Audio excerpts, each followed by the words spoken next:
buzz of Vegas into your home with SkyBetVegas.com Internet Casino.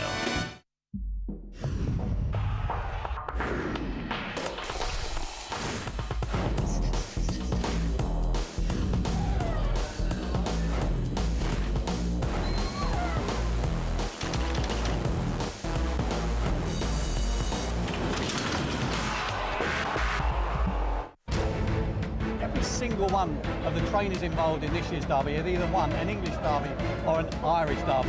Talk about cream rising to the top.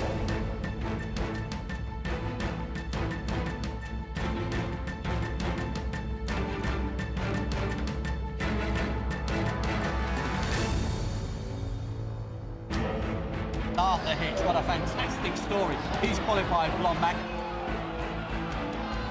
Charlie says he's got him in the best form he's ever had him in his life. A real derby hope here in the shape of Blue Majestic. The sensation, I think, of this year's William Hill derby. We believe he's a real top-notch dog, and I hope we'll prove it. If we can get it all together on the night, you know, he'll be there or thereabouts.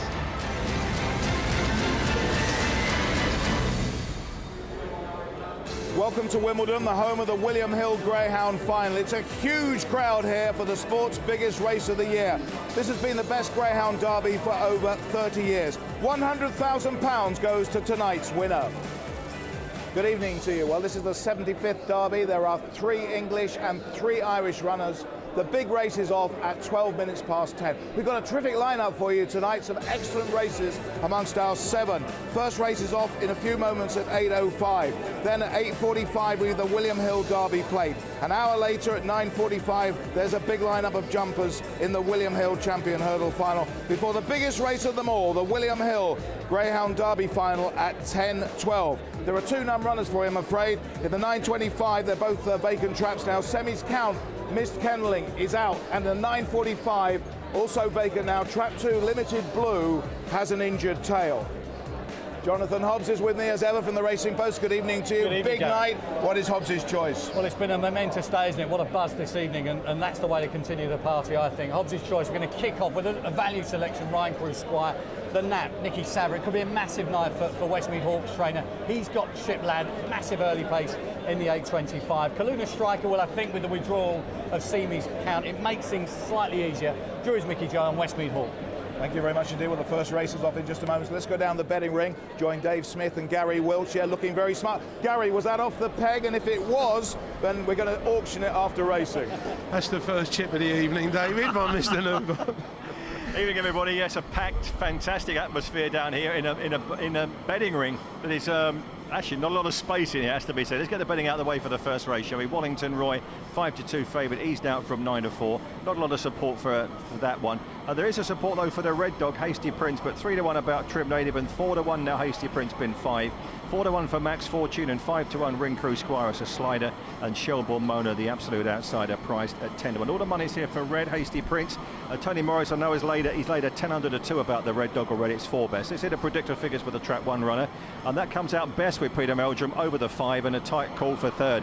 1 was all the money's going. Gary's got a nice draw as well. I think it was bigger this morning as well, David, wasn't it, yeah. Hasty Prince? But it looks a too hard race to play, but we've got some cracking races later on. I fancy a couple of bets, but they're very short, but they'll win. We'll have the hot dogs for you later on. Here's Gary. Thank you very much indeed.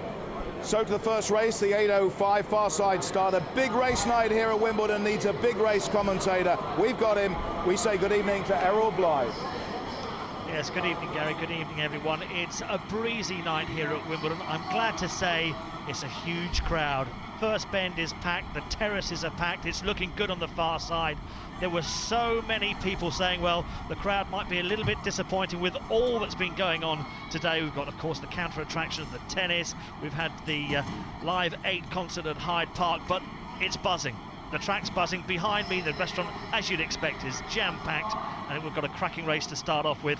Over 6 bends, 668 metres. The track's running a little bit fast. What's important, the Bowser went round before racing started. The Bowser's already been round again just before this race. The track is flying at the moment, and the gamble here is on Trap 1, Hasty Prince. The hare on the move then, Wallington Roy in at trap 3 for the locals. For Seamus Cahill is the 5-2 favourite. We're racing over 668 metres. Here comes the bunny. They're off and running up towards the first bend. A good start from Ryan Crew Squire. What a start indeed. Wallington Roy now off in chase. It's the 2 local dogs out in front then. 5 Trim Native, the gamble of the race right at the back and involved in a little bit of bother at the first bend with trap 4 Shelbourne Monas. They go past the judges box in 6. Ryan Crew Squire with a 2.5 length lead over Wallington Roy in second. 2 lengths back to 5 Trim Native. After these comes 4 Shelbourne Monas. They head down the far side for the final time. Ryan Crew Squire with the local crowd buoyant with 3. Wallington Roy making some inroads now as they come round the final bend. It's 6 Ryan Crew Squire and Wallington Roy. Wallington Roy picks it up off the final turn to go on, going away. Wallington Roy's the winner in 3. 6 Ryan Crew Squire was second, and in third was Shelbourne Mona. For Wallington Roy, going on to score here for Seamus Cahill, owned by Mr. P. Machin and Mr. D and Mrs. R. Palmer. Going on to score, coming from off the pace to pick up the pace-setting Ryan Crew Squire for trainer Seamus Cahill. We're watching the action again from the traps, and you can see 6 Ryan Crew Squire got a flyer from the boxes, showing good early pace. The gamble of the race, trap 1, all at sea at the first bend was Hasty Prince as Max Fortune cut in towards the rails at the first turn, and Hasty Prince was done no favours by that and lost many lengths. Meantime, up front, Ryan Crew Squire showing this traditional early pace that he shows out of the traps, was out in front and leading Wallington Roy probably on the final circuit by 2.5 lengths, but Wallington Roy starts to wind it up, and this son of Slaney Sidewell starts to get on terms. They reach the 5th bend. There's only a length between them, and the riding is on the wall here for Ryan Crew Squire as Wallington Roy starts to take over and lands the spoils. Return the 5-2 favourite, winning here from Ryan Crew Squire in second place, so went off at 5-1, and the third spot there for Shelbourne Mona. And the spotlight camera was on trap 3, Wallington Roy. An okay start, no great pace on the inside for Wallington Roy to worry about on the dash towards the first bend. Many thought that the Hasty Prince would be there or thereabouts on the inside at this point, but it wasn't to be. Slowly away, checked at the first bend, and that put pay to Joe Burridge's Hasty Prince. Meantime, as we concentrate on Wallington Roy, you can see that now is in full stride, and he can see the backside of Ryan Crew Squire for Ray Peacock, and he's beginning to reel it in as they come down towards the second last bend. This is the penultimate turn, and Wallington Roy striding out well now, picking up speed all the time, comes round and starts to go on and score. It's 1 for the locals, it's 1 for the favourite backers, Wallington Roy. Absolutely excellent start there, and the favourite wins the first race here. Wallington Roy, 5-2, the local Greyhound. Throughout the evening, we'll be revealing what each trainer of the Greyhound Derby finalists think about their runner and what it means to them. Let's start with traps 1 and 2. Well, I think Blommack will lead round the first bend and hopefully carry on from there. If I was to win the Derby again, I definitely wouldn't keep training. I'd probably retire. I think Nimble Jack will. I think he will lead. And I just hope that he hangs on. Well, if I was to win the Derby, it'd mean a lot to me, really. You know, I mean, I've won it 4 times, so that would be the 5th time, and it'd be very nice. Bring the buzz of Vegas into your home. Busy day in London. Live 8 is taking place. There's England, Australia in the cricket tied at Lord's. Venus Williams down the road has won the ladies single at Wimbledon. Who wins the Greyhound Derby here at Wimbledon at 12 minutes past 10? We'll find out later, but we do know who's won the 8:05. Wallington Roy, the local Greyhound, Seamus Cahill train. Very good winner, showing a lot of ability there. That's the presentation. Here's the first SP and full result of the evening with Errol Blythe.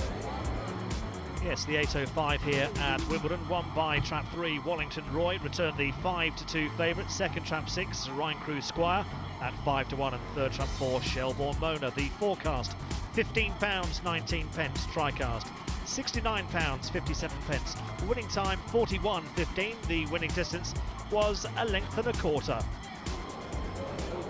Conducting the interviews for us at trackside this evening, it's Darryl Williams. Darryl now with one of the winning connections, indeed, the trainer, Seamus Cahill. Thanks very much indeed, Gary. As Seamus is with me, Wallington Roy, he's not had that many six-pen races, only his second. No, his second run, Darryl, over the trip. He ran in the Derby, and then we said we'd put him over the trip, and we had run him at Walthamstow back, 6 weeks or 8 weeks ago, and he won a maiden there one night, but he's been slightly disappointing in that, and then we graded him on, and actually he beat the dog that he just got up to beat tonight. When we graded him on, we wanted to run him in the Tony Morris, and he was disappointing last week a bit, and but anyway, everything, it wasn't the strongest race tonight, and he come through and run very well, and we're quite happy, and the owners, he cost a few quid. Good, well, good to hear they've got a little bit back then. It could be a good night for you, Seamus, because you've got, I can't call him Mustang Oak anymore, can I? Lenton Thierry now in the invitation. Yeah, I think he'll run very well. It's a good draw. He got a bad run, we'd say, in the semi-final of the Derby, really, because the Westmeath dog come off, and he was moving in, the Westmeath dog come off a bit and took him out of his stride around the first and second bend and that, and he lost quite a bit of ground there, and I thought he ran quite well, and I'd be expecting a good run from him tonight. Well, that's good to hear. And champion hurdler, of course, Drew's Mickey Joe beating in the heats. What are you hoping for? Yeah, I'd be very hopeful he'd win tonight, especially with the two dog out now. I suppose it makes life That's a big help, is it? Yeah, it certainly makes life easier for him. It's unfortunate for Bernie, really, that the dog got injured, but yeah, it certainly makes life easier for him, because I would have been a bit... He's not 100% right, but... Should still be good enough, though. Yeah, I think he is, yeah. Listen, well done on that winner. Good luck, Seamus. Cheers. Right, well, a lot of people are thinking that the favourite Westmeath Hawk is going to win the Derby. We're going to have a look at the Derby betting now with the boys in the ring, Dave Smith and Gary Wiltshire. And I have to say, lads, that Westmeath Hawk could be stopped more times on his way round tonight than the ice cream van was on Wimbledon Common on his round this afternoon. I mean, is this Greyhound going to get stopped? Is it worth betting? The only thing with a Greyhound, of course, they've got to come behind, which Westmeath Hawk's got to do, Gary, is he needs a bit of luck in running, I suppose. If he gets round the first bend and he gets a run down the back, he'll eat these, I think. He's a 5-4 shot, and he's getting bigger on the exchanges as well. 7-2 for Nimbo Jack and 7-2 Geldrop's Touch. 7-1 each Blue Majestic and Mineola Farlow, and 33-1 is a one Blonde Mac. What do you think, Westmeath Hawk? If he gets a run, he's got to. If he gets a run, Dave, he will win. But as you know, he's got to come from behind. But I just think that there's a lot of punters out there, as we said, semi-final night, who's on Westmeath Hawk. They've backed him at big prices, and they want to edge some of their money. They want to sell out, and I can see it drifting. As you said, on the exchanges, it's a 13 or 8 chance as we speak. Now I can see it getting bigger on the exchange. Now whether the price will be like the races, like horse racing, when the price drifts on the races, they go out. Now the dog racing, the bookies here at Wimbledon are lauded themselves on semi-final night. They betted to 103% the last semi-final, which was absolutely marvellous value for the punters. And you just don't know here with the bookies, do you, Dave? You know, if Tony Morris says I want to lay Westmeath Hawk, he could go 6-4, 7-4 here, but I can see it drifting from 5-4. Any viewers at home, don't take the 5-4 yet. Just wait nearer to the time. Hope he's right. OK, let's check out where the money's been going during today's show. We won 2 hot dogs, but not a lot of money around. Badon in our upcoming 8.25 race. They've taken a 5-4 on with Hills. It's now a 6-4 on shot. 7-4 on here, Dave. Is it? Yeah, it is. It is 7-4 on the track here, as Gary just said. Get on Blackie, the Red Dog in the 8.45. They've done 6, both Bet365 and Corals. It's now a point shorter. Moving on to later on the 9.05, the 3-dog Blonde Boss, Hills and Bet365 have laid a bottle. It's now on the shoulder, 7-4. And Lockteen Tiger went a fair way in the Derby, of course. Done 6 Corals, 5 Labrooks. It's 4 best with both of those.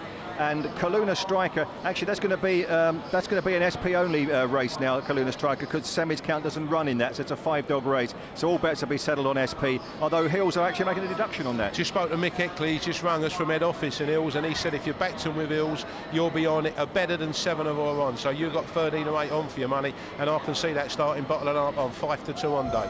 OK, last page of hot dogs then tonight is, of course, in the final. Blonde Mac, the Red Dog, never won a Trap 1 winner here when the race has been run at Wimbledon in the Derby. Blonde Mac, Arthur Hitch's runner, Bin 50, Coral, Labrooks and Bet365. It's now 40-1 best with the latter of those 3. So What do you think of the Derby? Well, I just think Westmead Hall can win, Dave. You know, I just love I love a champion. You know, there's many people want to knock champions out there. They'll all think he'll get into trouble, but if he comes round, he'll win. He's the best dog in the race. But the dog for money here tonight, as you just said, I think could be Blonde Mac, the one dog. They've took all the 50s, a 33 to 1 chance, and all the Tennyson scores and £50 could be on that. I could see that starting about 20 to 1. Okay, more from us later, Gary. Yeah, I'm not sure it's going to win Trap 1. It'll certainly do better than some people think. Right, well, there's been 2 races earlier that we thought you'd like to see. The first one is the 726 with Black Pear as the real hot favourite here, 6-4. Errol Blythe on both races. And here comes the hare for the Tony Morris Trophy final. We're racing over 668 metres and away we go. And running towards the first bend, a good break here from Black Bear. The favourites out in front early from Mildeen Clarkey. Slightly crowded at the turn. Trouble for Prince Soki, who is slowly away. Trying to move up also is Greg's Cayley as they go around the second turn. Black Pear's got him stretched. Got 5 lengths clear from Greg's Cayley, 2 Star of Drummond and 3 Mildeen Clarkey. Mildeen Clarkey goes up into second. There's trouble for 2 Star of Drummond and 5 Prince Oki and more bother. 6 Hasty Boys improved in the third, but they're going to have to shift to catch Black Bear, the winner of last year's Cock of the North, runner-up in the Cesarewitch at Oxford, the track record holder here over this distance at Wimbledon. A cracking start, and Black Bear makes all. Black Bear wins, Mildeen Clarkey second, Hasty Boy third. So the results in the 726 here at Wimbledon. The win 4, Trap 4, Black Pear returned the 6-4 favourite. Second, Trap 3, Mildeen Clarkey, 5-1. The winning time, 40.58. New clock set by Black Pear, and the winning distance, 5 lengths. We move on to the 7:45, the Burn Group Stakes for pups, and the warm favourite here, Zigzag Dutchy for Charlie Lister, drawn in Trap 1, sent off at 2-7.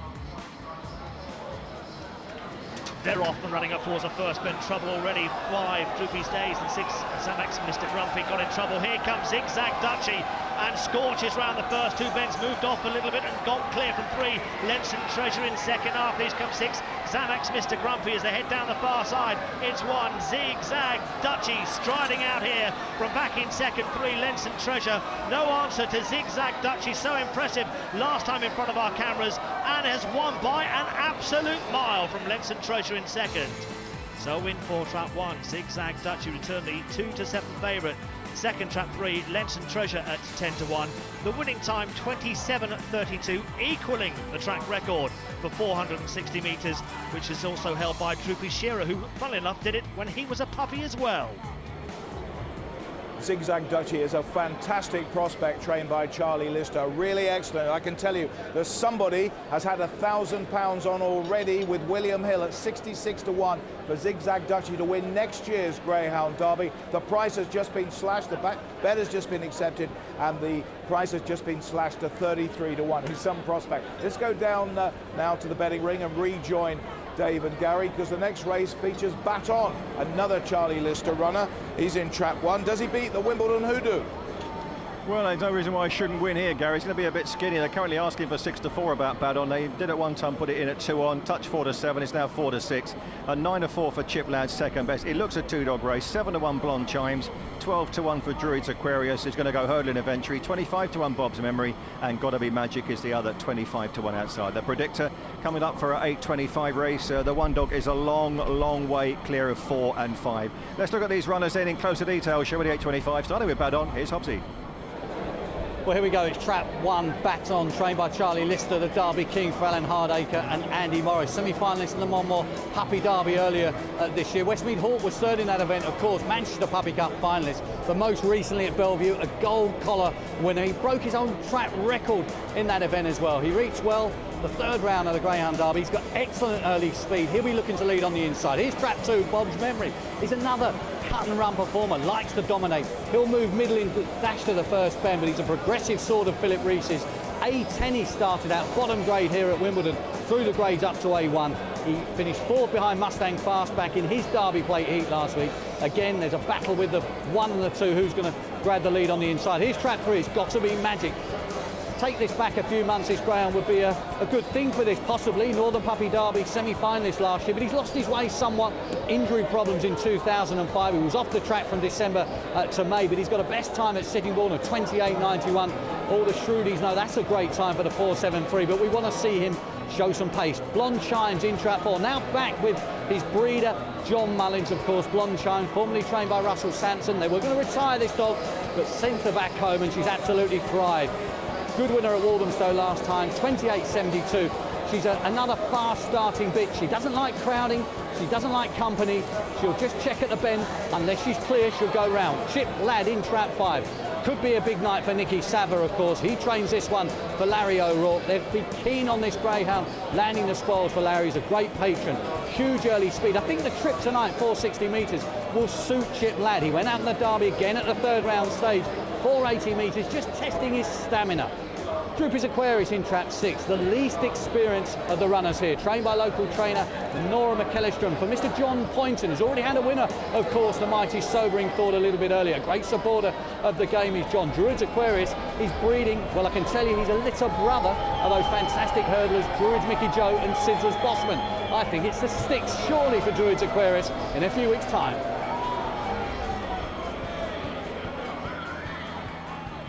Let's get the latest betting news, shall we? Badon is pretty skinny down here, still 4-6. Not really a lot of interest in that. There is interest in Chip Lad, though. Seesaw between 5-2 and 9-4, currently at the shorter rate. 7-2 takes in Blonde Chimes. 10-1 Jupiter Aquarius. Been supported, that is, at 12 down to 8, owned by John Poynton. Just drifted out to 10-1. 25-1 for Bob's Memory, and Gotta Be Magic is still a pony. 25-1 offered, Gary. Thank you. So they're loading, they're ready to go, and so is our commentator Errol Blythe on the 8.25. Yes, it's the WilliamHillCasino.com stakes over 460 metres. So much early pace in the race with the shape of Baton and Chip Lad. Not forgetting Blonde Chimes and Bob's Memory as well. They all go helter-skelter to the bend, and really a first bend lead could be vital in this contest. Last one's gone in, which was trap 5, Chip Lad. Starter's going to come round and check them out and make sure everything is hunky-dory. Baton 4-6 on the boards. Be busy tonight for Tony Morrison, the gang down in the ring. The hare on the move. A mini roar goes up for the 8.25. It's early days yet. Savour the atmosphere. Enjoy later on. William Hill Derby final. Here we go though. We're off the run up towards the first bend. Bob's Memory is away quickly from Baton. Then come 4 Blonde Chimes running around the first bend, and Bob's Memory cuts off Baton at that turn. Bob's Memory, the leader from Baton. After this comes 5 Chip Lad to come into the halfway stage. Bob's Memory holding Baton up. Here comes Chip Lad around the outside, and 4 rushing up as well. Blonde Chimes, they're in a bit of a heat with 5. Chip Lad now goes on. It's Chip Lad going on from 6. Druids Aquarius running on strongly. 5 Chip Lad beats Druids Aquarius, and Blonde Chimes back in third. Well, Baton, who was out of the third round of the Greyhound Derby when he got mixed up with Killy Grand, his kennel companion, around that second bend, got mixed up again with Bob's Memory on this occasion, and it was Chip Lad that was strong enough to win here, despite not leading. Let's watch the action again, picked up there by Kelly Rockman at the pickup point.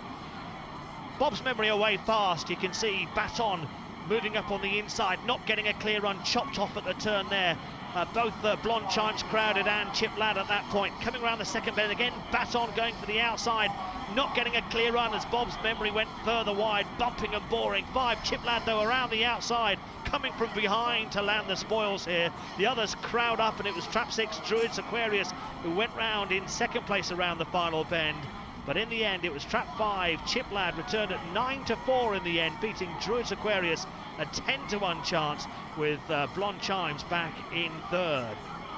Chip Lad then winning for Nick Sava, owned by Larry O'Rourke, going on to score. Let's watch Baton.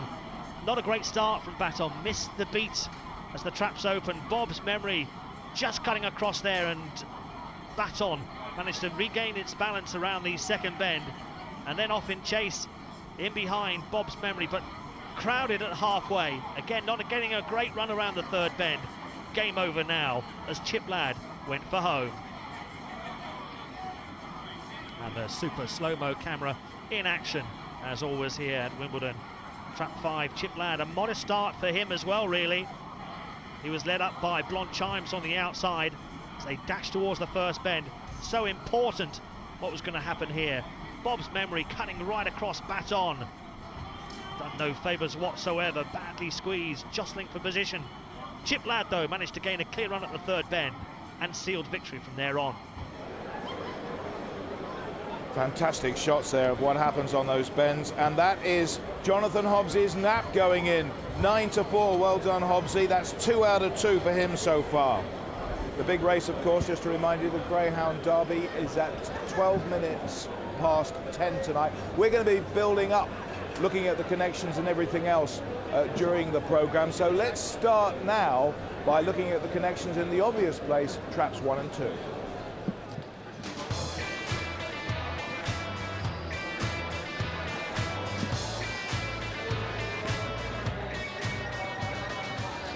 Exceptional really, but we're very pleased with him, and I'm glad we got trap 1.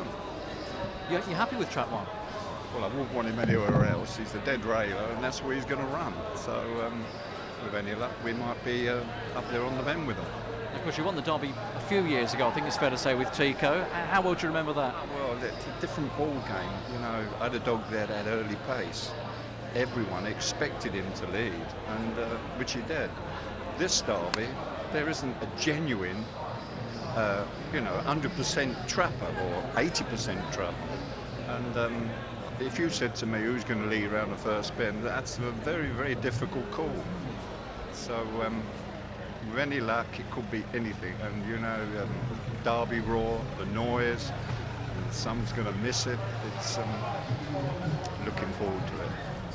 He's still in there of a shout, and when you look at the things that are against him, I mean, he hasn't won a heat. He's 50-1. He's in trap 1. That hasn't won for 22 years. So there's not a lot much else can go against him, really. So at the end of the day, I'm really, really enjoying it. There's no pressure, and I've been in big finals and I've had the favourites, and there's a little bit of pressure attached to that because when they lose, you feel like everyone's looking at you. But no, I'm really enjoying this week. I'm going to make the most of it.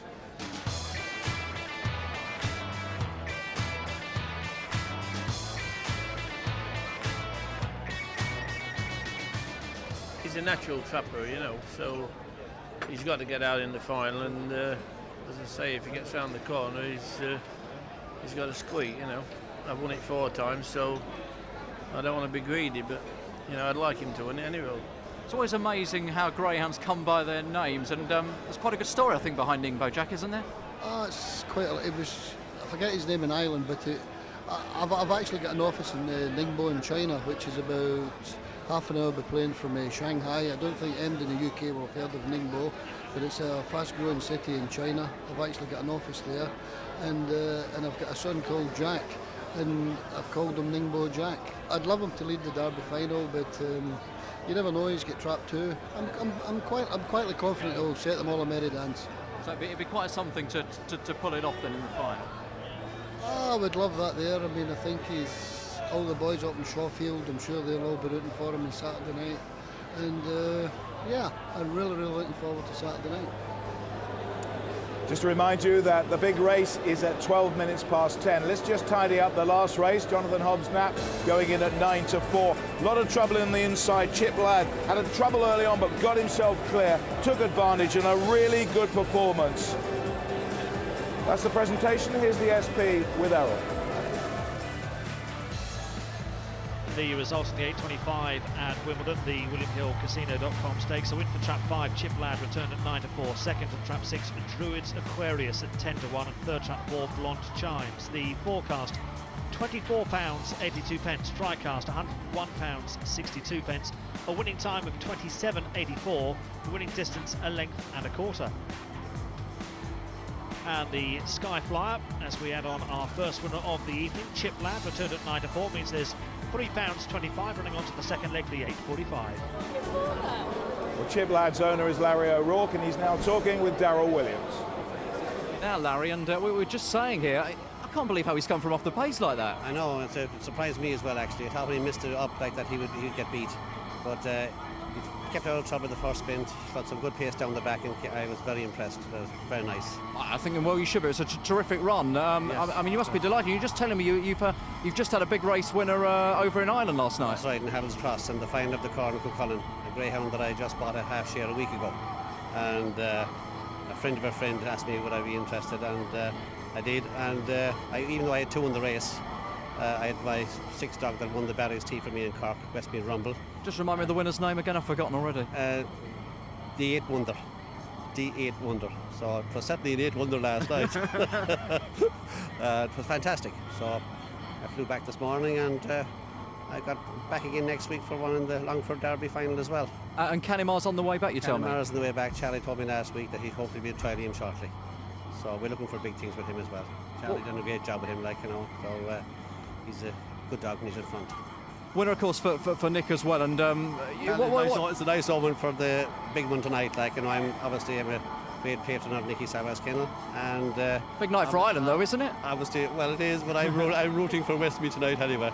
Good stuff, Larry. I probably won't be left back to Cork anymore, but still. Well done on this one anyway. Cheers. Thanks a lot. Bye-bye. Well done there, Larry O'Rourke. Just in case you wondered why so many of us are wearing dinner jackets tonight, the answer is that everybody in the restaurant, all the gentlemen, have to wear dinner jackets. This is the biggest night of greyhound racing.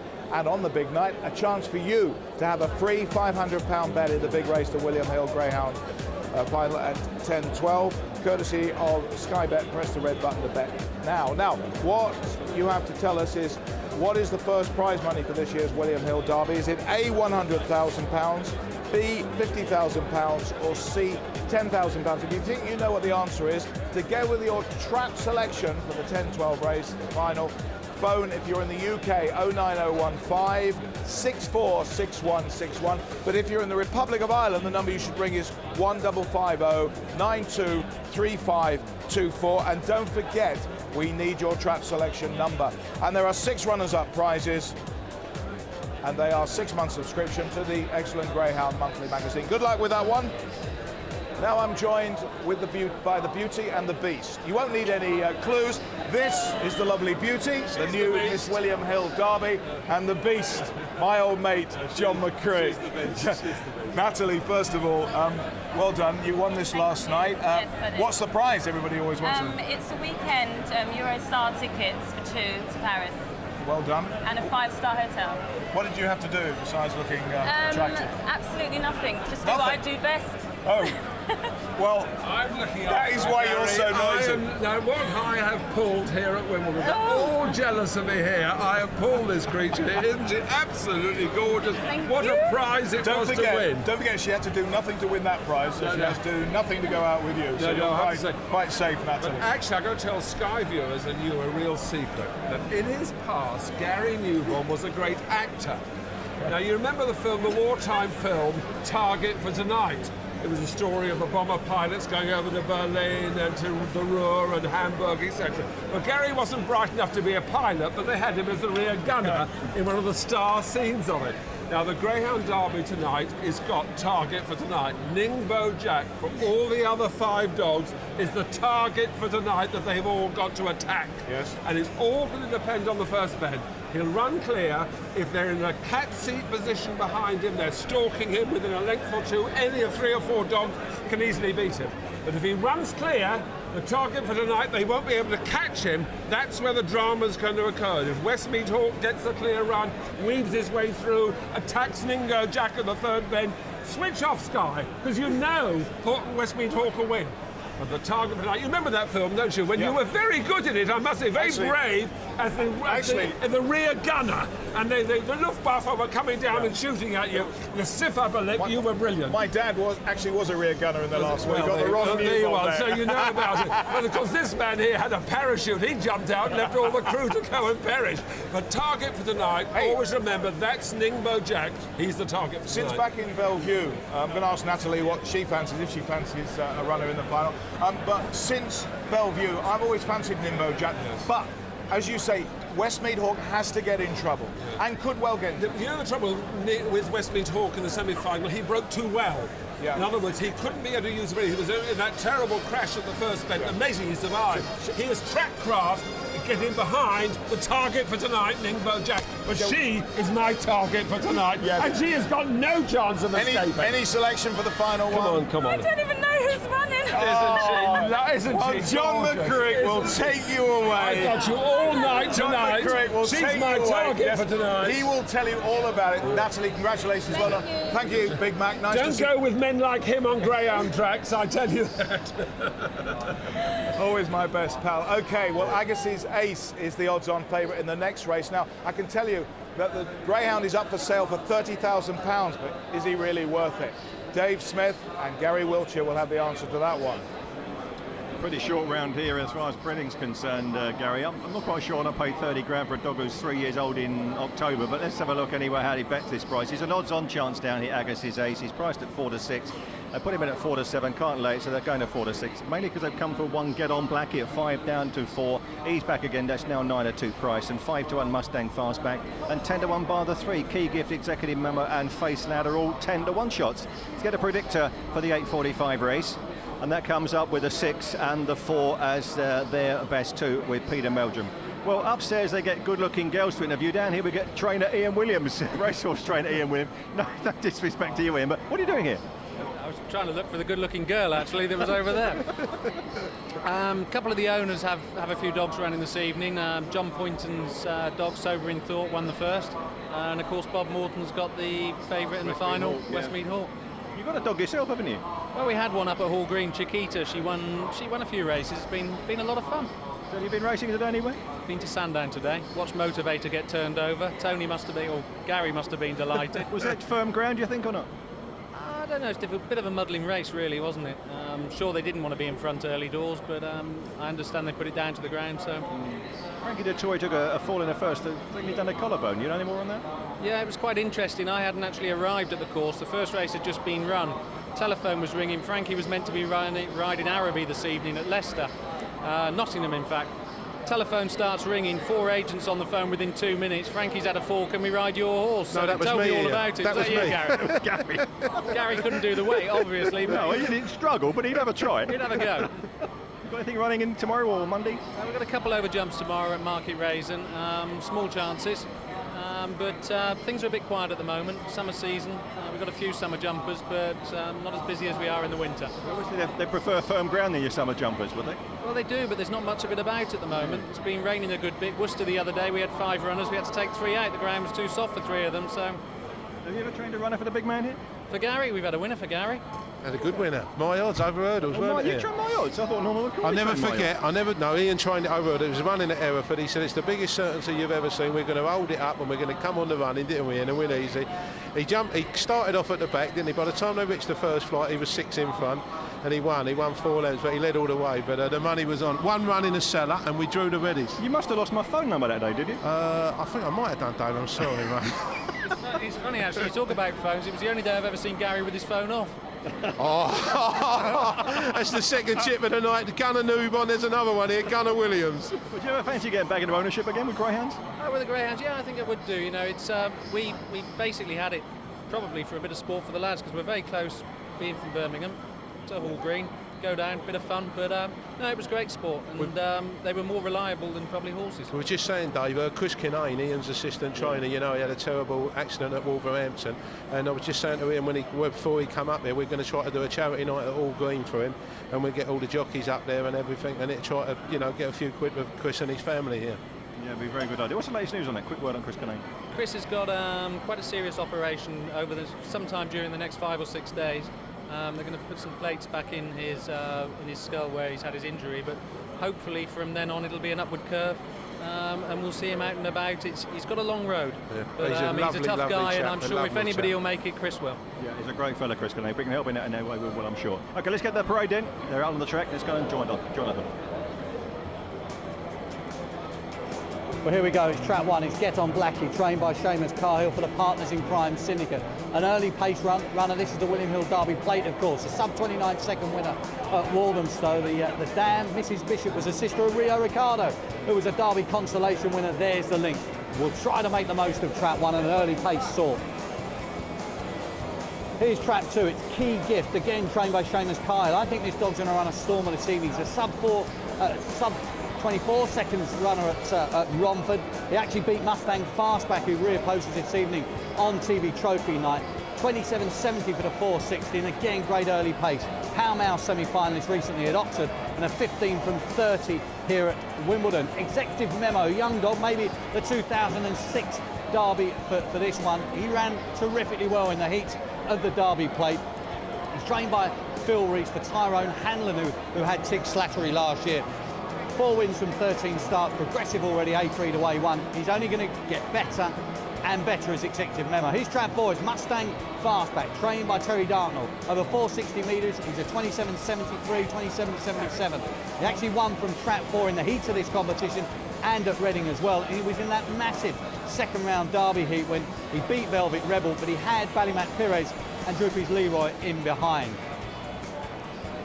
His trap 5, it's Face Lad. I thought he ran a cracker in the heat. He was beaten by Mustang Fastback, but for a dog who likes to dominate his races, he completely missed the kick. Raced up, always looked likely to qualify, but he can come out quicker, so he's open to improvement. Is Stevie Gammon's runner, who's trained for Mr. Arashan. Semi-finalist in the Arc at Walthamstow, a heat scorer. Agassiz Ace, as Gary said, the for sale sign above his head. Came over as one of 4 Owen McKenna trained dogs. Owen says this greyhound's naturally the fastest. Of course, he's got Geldrop's touch in the Derby final a little bit later. So the men's final at Wimbledon tomorrow is at an omen for Agassiz Ace. 2 wins from 3 starts. He's got impressive times in 28.79 at Shelbourne. Tralee, exceptional. Really fast, but pace inside. Agassiz Ace and a skinny favourite here, 4-7. They've gone in at 4-6. I think either 600 or 4 twice. He's had bet on. 12 to win 8 though. 12 to win 8. He's had bet on as well. Tony Morris. 5-1. Get on Black here. It's got a good chance, one for me. And 5-1 Mustang Fastback. 10-1 Key Gift, Executive Memo, Face Lad outside at 12-1. What do you think? I fancy the top, Dave. I think he missed his break here on Tuesday, and I think he could come out tonight at 5-1. Tremendous value. I think he could lead all the way. I think he's got a great chance with a draw on top as well. The loading up then for this next race coming up, the 8:45, the William Hill Derby Plate Final. There's all the prices along the bottom. 4-7 then on the ISO bar, info bar. Let's go to Errol Blythe. Nearly all set. Agassiz Ace, the last one to go in. Yes, Owen McKenna saying it was the speediest of his runners that he brought over for the English Derby, sorry. And you've got to remember that this greyhound has got electric pace. When he ran last week in front of our cameras in the heats of this competition, he missed his break. I know that seems odd, but he missed his break and still did a 4.97 sectional. He absolutely flew round the first 2 bends and then won by 2 lengths from Key Gift in the end. Let's watch the action then. The hare on the move for the William Hill Derby Plate Final. £1,500 to the winner. Hot and pot favourite in trap 6, Agassiz Ace. We're off and running up towards the first bend, and 6 Agassiz Ace times it well. Here's one Get On Blackie as well, showing speed up on the inside. Agassiz Ace though, a 2-length leader around the first 2 bends, and is clear from Get On Blackie. After this comes Mustang Fastback, then comes 2 Key Gift, 5 towards the rear, Face Lad, and then comes 3 Executive Memo. It's Agassiz Ace in the shop window, out clear here from 1 Get On Blackie. They come round the final bend. Pure speed, Agassiz Ace wins by a good 4 lengths here. Get On Blackie was second, and trap 2 Key Gift may have got third. So trap 6 Agassiz Ace, owned by the McKennas, trained by Owen, landing the spoils, and where he missed the up last time, he didn't miss it on this occasion. He bombed out of the traps. He showed the electric early pace because Get On Blackie is quick to the bend. Agassiz Ace is just tremendous to the bend. He's more, to me, he's more of a sprinter, and I think if anyone's going to buy him, you're looking at competitions no further than 480, obviously no further than 480. The greyhound's got sheer ability, sheer pace. So what kind of competition can you go on and win with Agassiz Ace? Because obviously you're going to pay big money if you buy Agassiz Ace. What can you get back? What can you win with him? He's got sheer speed. That's something you can see. Great run from Agassiz Ace. Get On Blackie, like I said, is quick to the bend, but he was already 2 lengths clear of that rival at the first turn. And Get On Blackie, who impressed me during the Derby, he's coming on nicely. He's a greyhound that wants to be close towards the rails, has run well in defeat, but he's just not quite the same quality as Agassiz Ace. Super slow-mo from the start, and there you can see Agassiz Ace leaving the traps speedily here, the young Owen McKenna coming across with a real fast greyhound here. Unfortunately, of course, went out in the early rounds of the Derby after winning his first round heats when beating Hot Rocks. He came unstuck in the next round, but he showed his class here by winning the William Hill Derby plates, unbeaten in both rounds, of course, heat and final, and just electric early pace. Well, he's up for sale. Could cost you up to £30,000 if you fancy him, a lot of money, but Agassiz Ace running brilliantly there. Terrific start this time, 7-4 on. You really had to gamble if you're going to win money on that one. Well, continuing our comments from the trainers now in tonight's Greyhound Derby final about their runner and what it means to them. Here's trap 3. If Blue Majestic takes his best break, he can cause a big surprise. The dog has been running brilliant throughout the state. He has never run a bad race. I would be delighted to win the English Greyhound Derby because I won 3 Irish Derbies and I feel I have done it all day.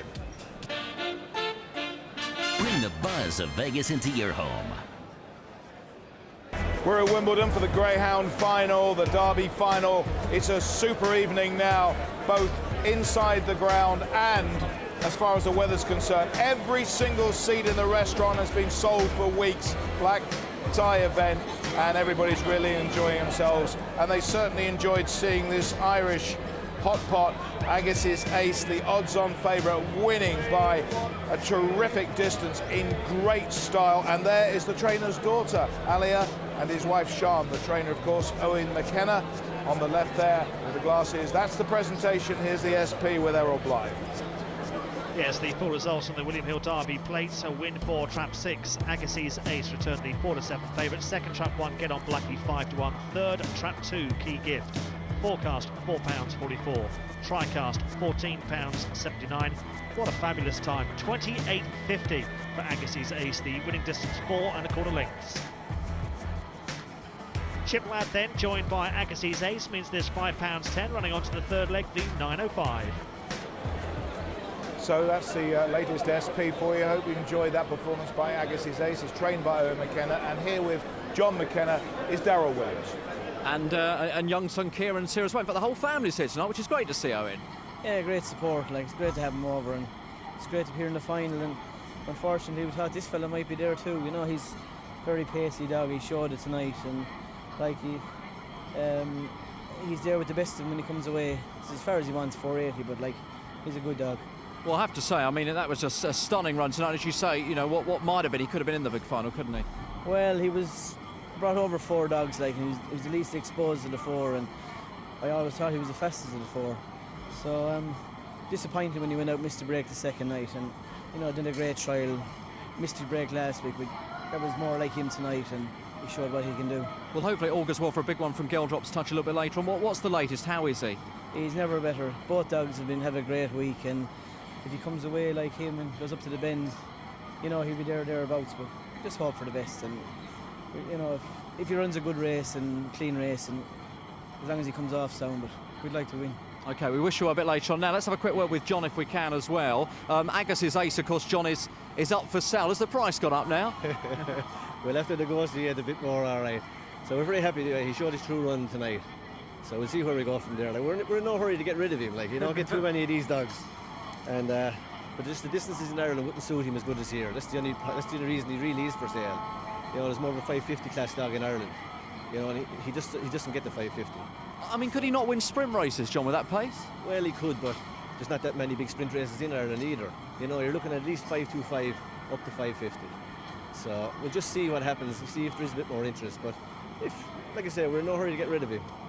I'll tell you what, on what we've just seen, I don't blame you. Okay. Well, hopefully things will go right later on now. That's the big one. You know, this was sort of a consolation. So if the dog gets a good run later on, you never know. Hope for the best. Well done on this one anyway. Okay. Cheers, John. Thanks again. So let's now meet the connections as far as the Greyhound Derby final is concerned of traps 3 and 4. Where do you want me to look?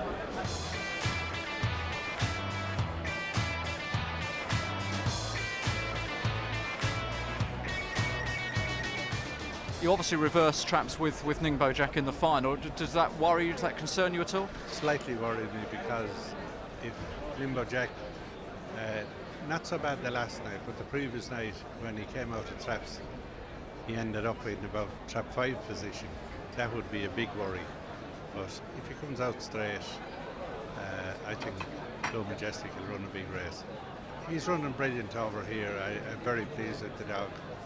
And for Michael McElhatton, I'm delighted for him because he was shell-shocked like myself last year, and this year things have went great, so you never know, we might have a bit of luck in the final.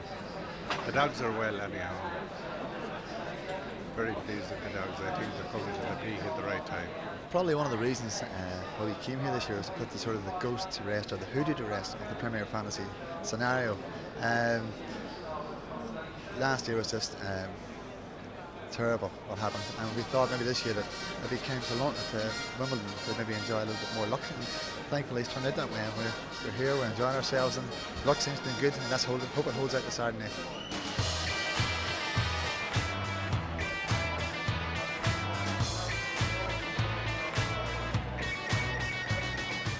We underestimated him, and we didn't think he was up to Derby class, but then he's done it in front of everybody, and everybody said everything. There's not a lot left for me to say about him. We are very proud of him. He's done us proud so far, so whatever happens, it'd be a bonus. People love to watch greyhounds run from the front, but there's something special, isn't there, when a greyhound comes from off the pace? So, I mean, watching Westmead Hawk, you just can't take your eyes off him, can you? Yeah, well, I'm so used to those type of dogs over the years, and it's nice it's a privilege to be associated with yet another one that does it the hard way. Well, the actual owner of Westmead Hawk was missing because he's been at his home in Barbados. He usually lives in Jersey. I'm delighted that he's joined us with his family. Right here, Bob Morton. Bob, and your lovely wife, Susan, and the lad who's been stepping in for her on the interviews for Sky, done a great job. Robert, your son, done very well. Now, Westmead Hawk, everybody's talking about it. First of all, can I just say, what does it feel like? I know you've had 2 seconds in the Derby, 82 and 2001. Correct. But you've never won it. How do you feel now about an hour and a quarter away from the final? Hopeful. Hopeful. How nervous are you? Not nervous at all. Oh, come on, are you not? Just a little bit of anticipation, and we'll see how we go. Okay, Susan, how do you feel? I've been nervous all week. Yes. What do you think? I think we just need to get to the first bend safely, and then watch him do his business, watch him run like we know he can. We can't come second tonight, we have to come first. Robert, do you think that the big point that everyone's making is justified? Can he get a clear run? Because if he gets a clear run, he wins, doesn't he? Well, I think if he gets knocked out of his stride, then he might have a problem, but if he gets bumped, he's strong enough to get through that, and I think he can do it. I think he's going to produce something magical tonight. I really do. Bob, you own the mother and the father as well. That's an incredible story, isn't it? Well, it's fantastic, really, because they were both tremendous greyhounds, and if they end up producing the winner tonight, I'll be over the moon. Now, Charlie Lister, the master trainer, has been saying with Nimbo Jack, he'd rather be in that position because if he gets out, as he's expected to, he's clear, and then everyone's got it to do, including Westmead. Absolutely, we've got to catch him. It is a fantastic final. This has been a great competition, isn't it? It's been a fantastic competition, probably the best, actually. I think there's so many different races what could be run tonight, and you just don't know which is going to happen. There's so many people are saying this and that, but no one knows. There's 6 fabulous dogs, and it's just fingers crossed, I think. Have you had a good bet on this one? We had a little interest to start with. Were they good odds then? 66 to 1. Because, I mean, nobody really thought about this greyhound, but you've proved it. Listen, very good luck. A lot of people resting a lot of money on your selection. Not that that's your problem. We'll see how we go. Yeah. We're hopeful, but anything can happen. Okay, good to see you here. Hope you have a smashing evening. Thank you. And, hope to see you next year. Yeah, hope to see you next year. You'll have something special there. Good, thank you very much indeed. Cheers for well, now. thank you. Well, plenty more racing to come before the Derby final, of course. The 905, a lot of interesting greyhounds here. And looking at the betting, as ever, Dave and Gary. Thanks, Gary. Yes, Charlie Lister's got a hot pot here in the shape of Blonde Boss, who's drawn in trap 3. It's a 6-4 shot, being 7-4. 9-4 for January Tiger and 7-2 Locked-In Flyer. 6-1 Junior Mechanic. 6-1 Lenson Thierry, who you will probably know as Mustang Oki, ran quite a long way in the Derby. Been bought this week by Len Ponder, and he's a big Arsenal fan, so it's Lenson Thierry at 6-1. Junior Mechanic the same price, and Arrow on the outside at 25-1. Here's the predictor for the upcoming 9:05 race. A 4-dog up best, January Tiger, over the 3 Blonde Boss. What do you think? What do I think, Dave? The atmosphere here is unbelievable. And just looking at Robert Moulton, there, young Robert Moulton, I remember with Milton Keynes, I remember that boy when he was about 4 or 5, coming with his dad and his mum there to cheer the dogs on. That would be the mother of the great-grandmother of the Westmead Hawk. But I think the favourite here, Dave, is short enough. But the atmosphere is tremendous here tonight, and everybody's laughing and everything. And we've even got Gunnar Newby. I'm not going to leave him alone with that, honestly. Big Mac's done us a right favour there, Gal. OK, Gunnar. Oh, no, let's get to the parade first, shall we? Jonathan, I'm going to take you through the runners.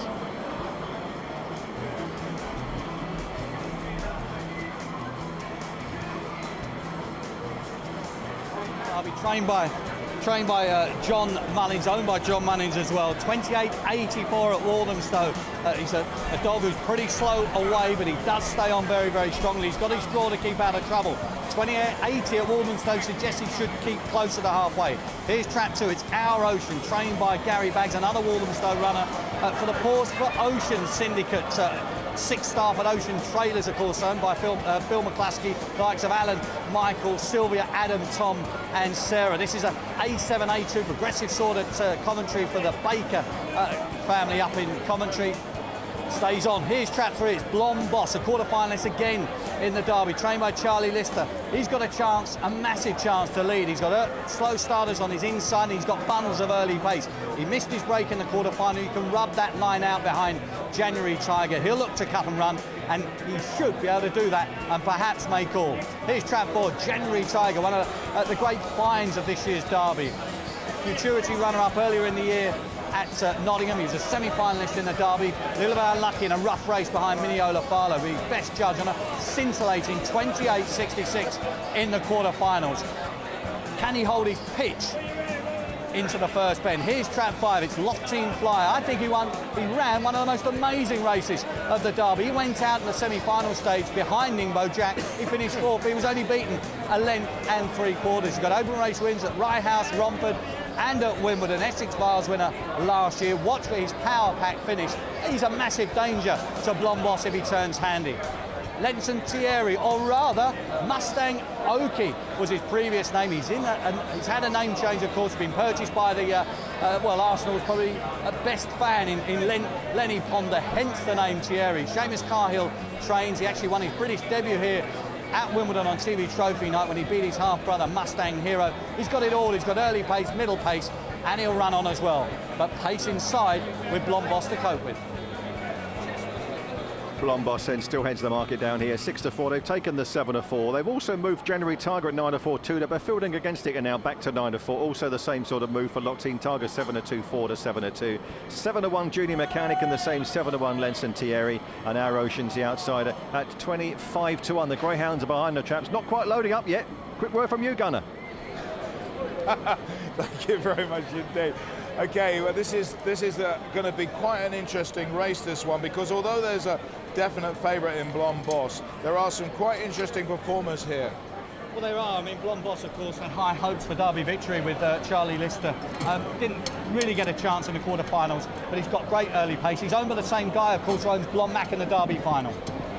Errol Blythe will now take us through the 9:05 over the Derby distance, of course, of 480 metres. Errol. Well, Blonde Boss is expected to lead here on the inside. Lenson Thierry will come shooting up as well. We'll try and cut the bend. January Tiger, where will he be at the first turn? Will he manage to get round unscathed? That also applies to Locked-In Flyer in trap 5. The starter checking them over then for the WilliamHill.co.uk Invitation Stakes. We're racing over 480 metres. The hare on the move. The crowd still swelling here at Plough Lane. They're still coming through the turnstiles on Derby final night.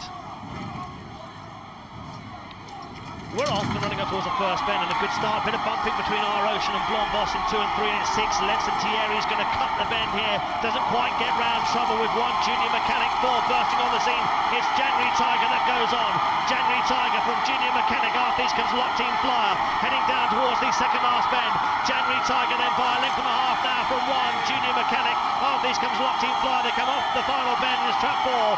January Tiger for Mark Wallace maintaining a 2-length lead over Junior Mechanic. And then came Locked In Flyer. So January Tiger going on to score here from Mark Wallace. Don't forget this Greyhound, January Tiger, recorded such a good time in the quarter-finals, 28.66, when beating Geldrop's Touch. But slowly away in the semi-finals, found trouble spots at the first 2 bends and could never get involved in the semi-final one by Miniola Farlow. Lenson Thierry here, bolted from the traps, cut across towards the first bend. Trap 1, Junior Mechanic held up 4. January Tiger at the turn. 2 Our Ocean in behind. Disappointment, Blonde Boss definitely slowly away. Never really got a look in at the back there as they come down towards the second last turn. Trap 6, Lenson Thierry leading the way round here. And unfortunately we've got the wrong race. Apologies there. So we'll just show you the inside camera very quickly. Trap 4, January Tiger going on to win here from Trap 1. Junior Mechanic in second place, and 5, Locked In Flyer back in third, and then crossing the line was Our Ocean in 2. Here's the super slow-mo camera. January Tiger there, the white and black Greyhound, coming out okay with 3, Blonde Boss, as they come rushing up towards the first bend. Here comes 6, Lenson Thierry showing good toe to the turn. Trouble here for 3, Blonde Boss going into the bend. Didn't get a great run at that point. And January Tiger coming round the final bend out in front, powering up the home straight from 1. Junior Mechanic in second place and Locked In Flyer back in third. There's the closing stages again from the traditional angle as January Tiger wins for trainer Mark Wallace. January Tiger impressed a good deal in the Derby, 5th in the second semi-final. Possesses some smart all-round pace and winning that one well at 9-4. Well, now to another Greyhound Derby trainer as far as the final's concerned. This time, Trap 4, the favourite, Westmead Hawk. I believe Westmead Hawk will give his best as always and give us the run of his life. If we were to win the Derby with Westmead Hawk, it's going to be a celebration of a lifetime. Bring the buzz of Vegas into your home. It's Greyhound Derby final night at Wimbledon, a huge crowd here. They're going to be building up for the famous Derby roar.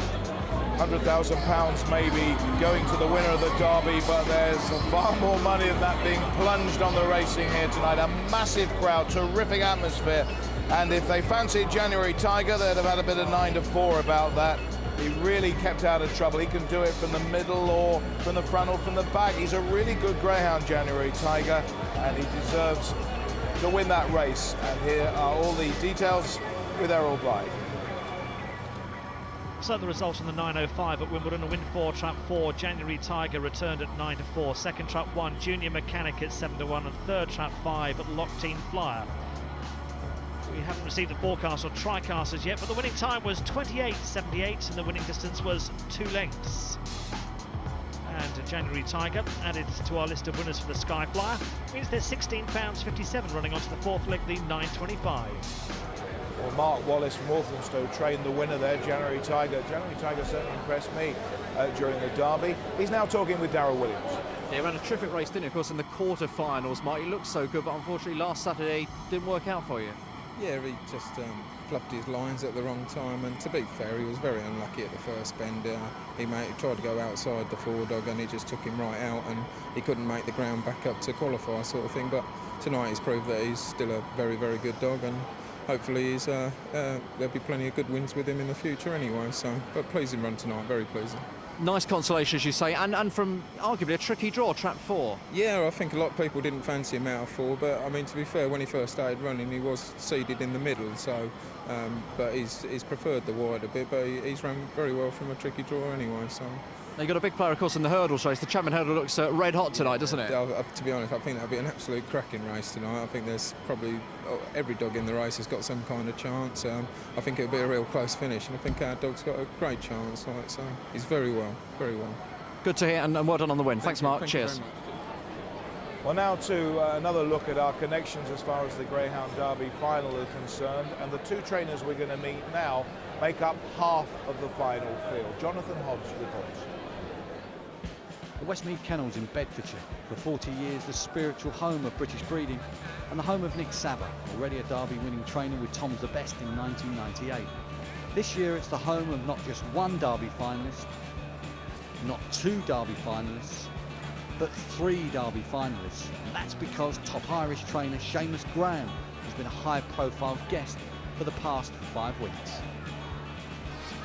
The 3 times Irish Derby winning trainer's Easter Cup winner Miniola Farlow has overcome a first-round injury to really please his shrewd handler.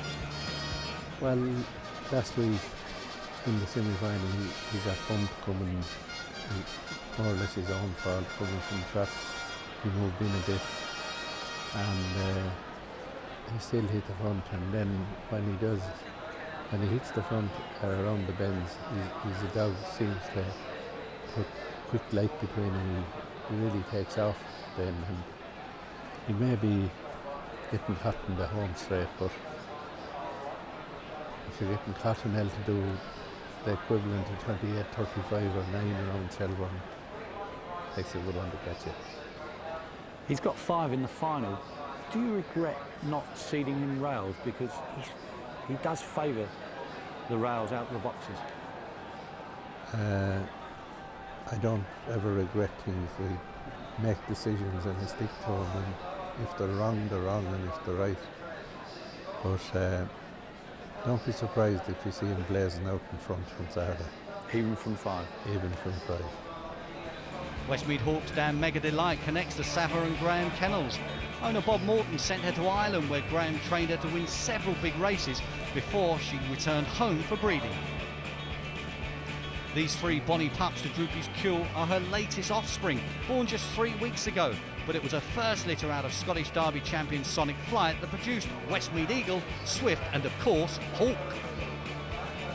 The Savva camp were always confident about the litter. Well, we thought the whole litter was exceptional. When they started off at whole green, they quickly made Top Hit and Wayne, and Westmead Hawk won 1 or 2 upper races, if I'm right. And then Gary Bagwell doesn't like going upper races, so they had to go somewhere else. But they looked very promising in the qualifying and first few races they had. And then I had him home Christmas time, and I waited for my license, and that still didn't register, you know, how good he would be. And then obviously at Monmore he showed us a lot of... He was third in the Midland Puppy Derby, behind 2 pretty decent animals themselves. Harry Marcus, and yes, it was a good final, and he did very well. Won the Studbook Trophy with the same dog at Monmore in a good time, but then an unusual preparation for a Derby runner. He was stepped up into it. Well, he always looked like he wanted sixpence anyway. Now, I didn't consider the Monmore competition sixpence. It's an easy sixpence. More thought it was 5 pence and a short trip to the pickup. So I didn't think he would take too much out of him. Did he surprise you the way he ran there? He was brilliant. No, this is what we expected, that it's the distance he was ready for. And we thought if we don't go for that and concentrate on the Derby, we might lose both, you know. So I knew it wouldn't affect his speed. So, but since then he's come on a lot, you know. And seems to be the making of him, that event, because... No. He's improved in physical condition and in every way since. You know, whether the competition or no more help, you know what, I wouldn't like to say, but it's come on in physique since, and obviously didn't affect his pace, and it's giving us a lot of excitement and enjoyment. Seamus Graham bred his second Derby finalist Blue Majestic out of his double Irish Oaks winner Marina's Tina, and is of course tremendously proud of him. However, he's not been the luckiest competition dog so far. He was a bit unlucky in the Easter Cup final, or it would have been very close with Manola Farla, but certainly since he came over to England he seems to like the track. Even though he was a tired dog now, he ran quite well in his trial, and when he went back to race then he was very unlucky. I thought the first night that he didn't win. I really fancied him the next night, and he ran brilliant, I thought, the next night. And that was the second round, 28.64. Yeah.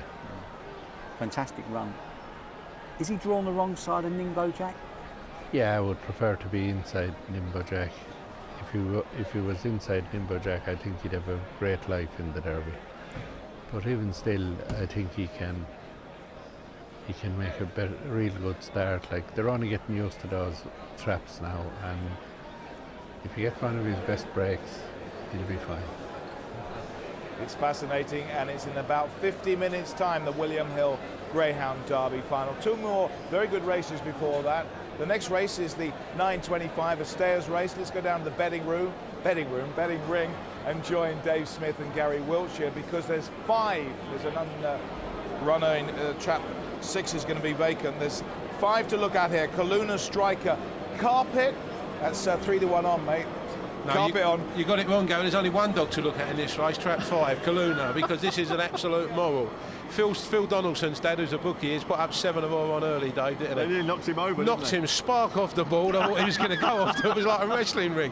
He's now a 5-2 on charge. There's only one dog in this race, lead all the way, certainly. I would think they're probably right, yeah. It's Gary said, Kaluna Striker. 4-9 you can put on in a place, but Tony Morris is asking for 3-1. Carpet so on. 4-9, that won't be there for much longer, I think, with Tony Morris going 1-3.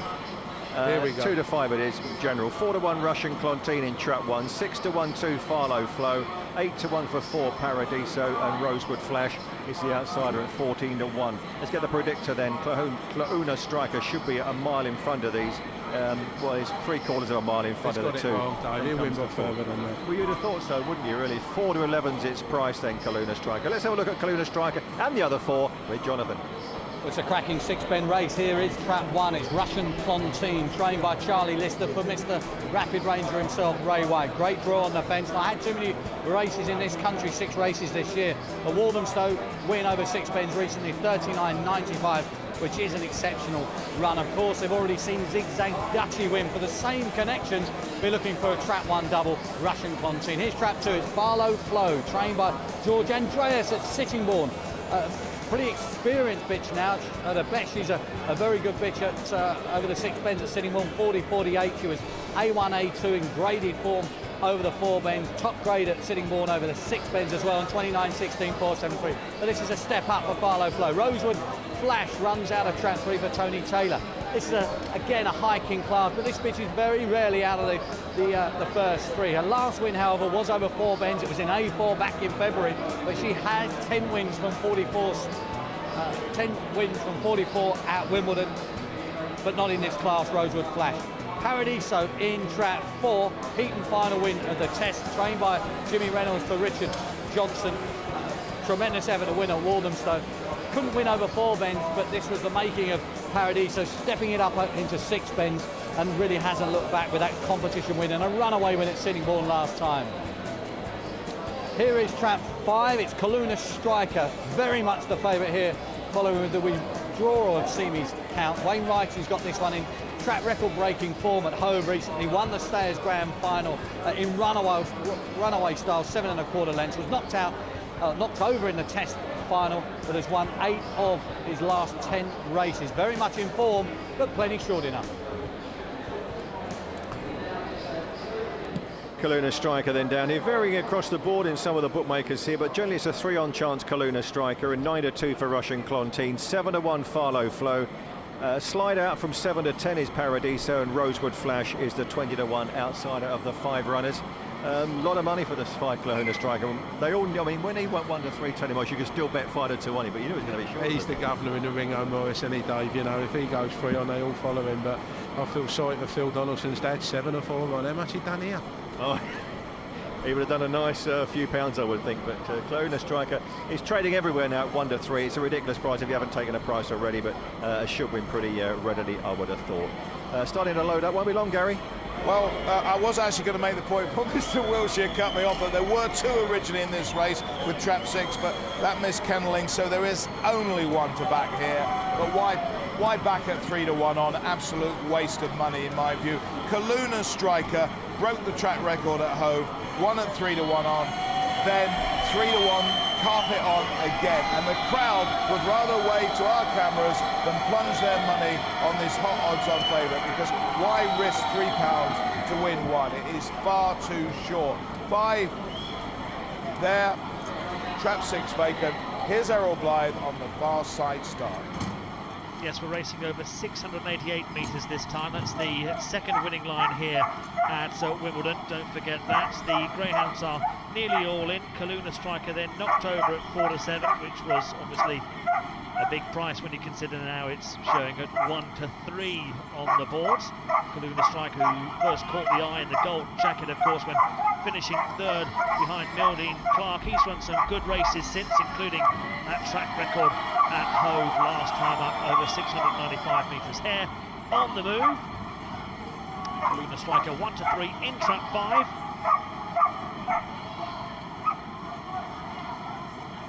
We're off and running up towards the first bend, and the best away here is 4 Paradiso. Is going to lead up early from 3 Rosewood Flash to go around the first turn. Moving up now, Kaluna Striker around the outside and about to take over. Kaluna Striker goes on, has a length to spare over 3 Rosewood Flash in second. Then comes Paradiso and 2 Farlow Flow. Out the back is Russian Clontine as they go around the 3rd and 4th bend. It's track 5, Kaluna Striker by 4.5 lengths, going further away as 3 Rosewood Flash moves off that bend and hampered track 4 Paradiso in the process. So track 5, Kaluna Striker well clear.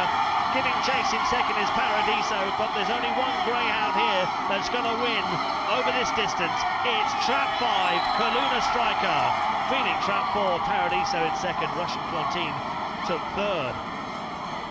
Kaluna Striker then the 1-3 favourite. We'll just clarify the SP. That was the last price on the boards. Winning for Wayne Writing. Continuing its rich vein of form. Yes, it was knocked over in the test final, won by Paradiso, but before that had won his heat. He'd also gone on and won, of course, the heat and final of the Hove Stayers Grand. An average start from Kaluna Striker, but soon in charge, an injection of early pace and around the outside. Perhaps slightly crowded entering the first bend, but soon found his rhythm again, did Kaluna Striker. Took up the lead and then went on to win really well. 1-3 favourite, beating Paradiso. Now Paradiso didn't get any favours here around this bend as trap 3 Rosewood Flash just moved off slightly and hampered trap 4 Paradiso. Trap 2 Farlow Flow also got involved at that point. As they come around the second last bend, Kaluna Striker out clear in splendid isolation. Only 1 winner here, and Wayne Writing, of course, who won with Black Pear earlier on over 668 metres, going on to score in this race with Kaluna Striker over 688 metres. A distance that's not often used here at Wimbledon, it has to be said.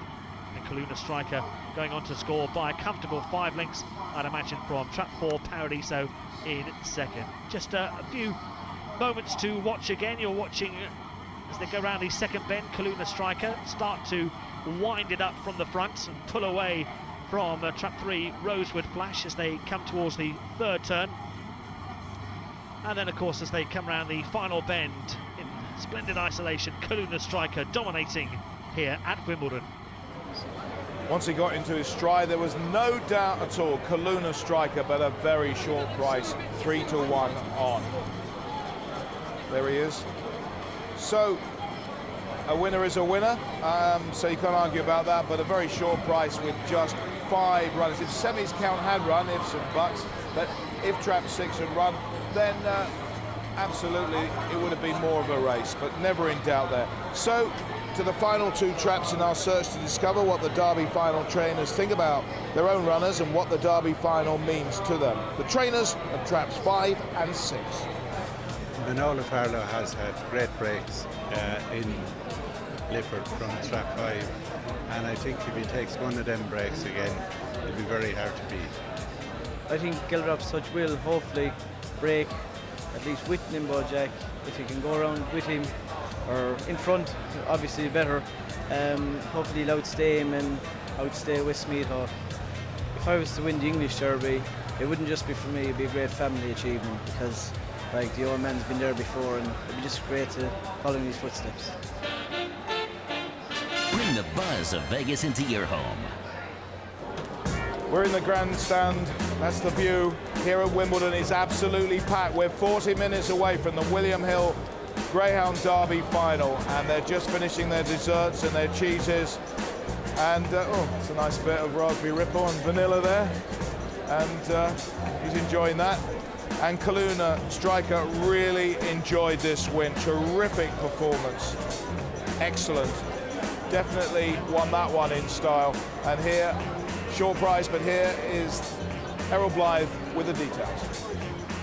The full results of the 9.25 here at Wimbledon, the William Hill Poker.com stakes. The win for trap 5, Kaluna Striker.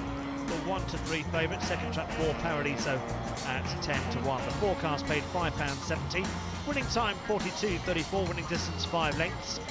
And you can see that the Bowser's around again here at Wimbledon. Trap 5, Kaluna Striker, the 1 to 3 favourite. That means there's £22.03 running on to the next, the 9.45, which of course is the champion hurdle. Wayne Wrighting from Hove is the trainer of that winner, and that winner has been in terrific form, breaking the Hove record again at 3 to 1 on in his last race, and he's won in style tonight. And the trainer is talking with Darryl Williams. Wayne Wrighting's with me now, Gary. Terrific double tonight, because of course Kaluna Striker following up Black Pair, who broke the clock, didn't he? Yeah, I thought that clock would stay up an awful long time, Darryl. Just thrilled that he's done it, you know, by one spot albeit, but just shows he's back to his best. I think he just needed some runs. 5 months off with his wrist was a long time, you know. We've had a lot of work by the staff and my wife and Adam and Carol and everybody back at Holborn, you know, they all take the credit for getting him back. Well, I remember speaking to you sometime earlier in the year, and you were doubtful that Black Pair might not get back. Yeah, it was like that for a while. You know, he was literally on 3 legs, literally. For 6 to 8 weeks, we had to strap him up, keep the weight off it, not let him use it. And my old governor, George Curtis, I got him across to have a look at him for me and just, you know, guide me along the way, really. He said, just be patient, boy, and you'll be all right, and there we are. And this fella, he just can't stop winning, apart, unfortunately, from the defeat, of course, in the test, but other than that, he's almost unstoppable, isn't he, Kaluna? I think he's won, I think that's 10 out of the last 13, and one of them he was on his backside, you know, so wouldn't too bad. But he's really come to hand the last 3 or 4 months, this little dog. He started in A8, he was a novice pup, didn't know what he was doing. Started down in A8, British bred by the Atwaters down in the New Forest. I think Andy bought him as a pup, 3 or 4 month old pup, and good luck to him. They stuck with him, and he's come right for us. What about plans? Black Pair, you tell me, probably back for the Cock of the North. Yeah, we've got to go back and defend. I think that's the honourable thing to do. It might be a bit more difficult this year. Certain Roxanne girl might turn up, but I think we're back to the best of getting near there anyway. So we'll definitely be back to defend that, and I'll probably take the little fella as well. OK, well done. It's a terrific double tonight on a big night, Wayne. Well done. Thrilled a bit. Thanks, Darryl. Thank you. Cheers. Excellent double indeed there, and they've done it in style. Kaluna Striker, really impressive. OK, well, it's time now to meet the last of our look at the connections of tonight's William Hill Greyhound Derby final, and that leaves us with traps 5 and 6.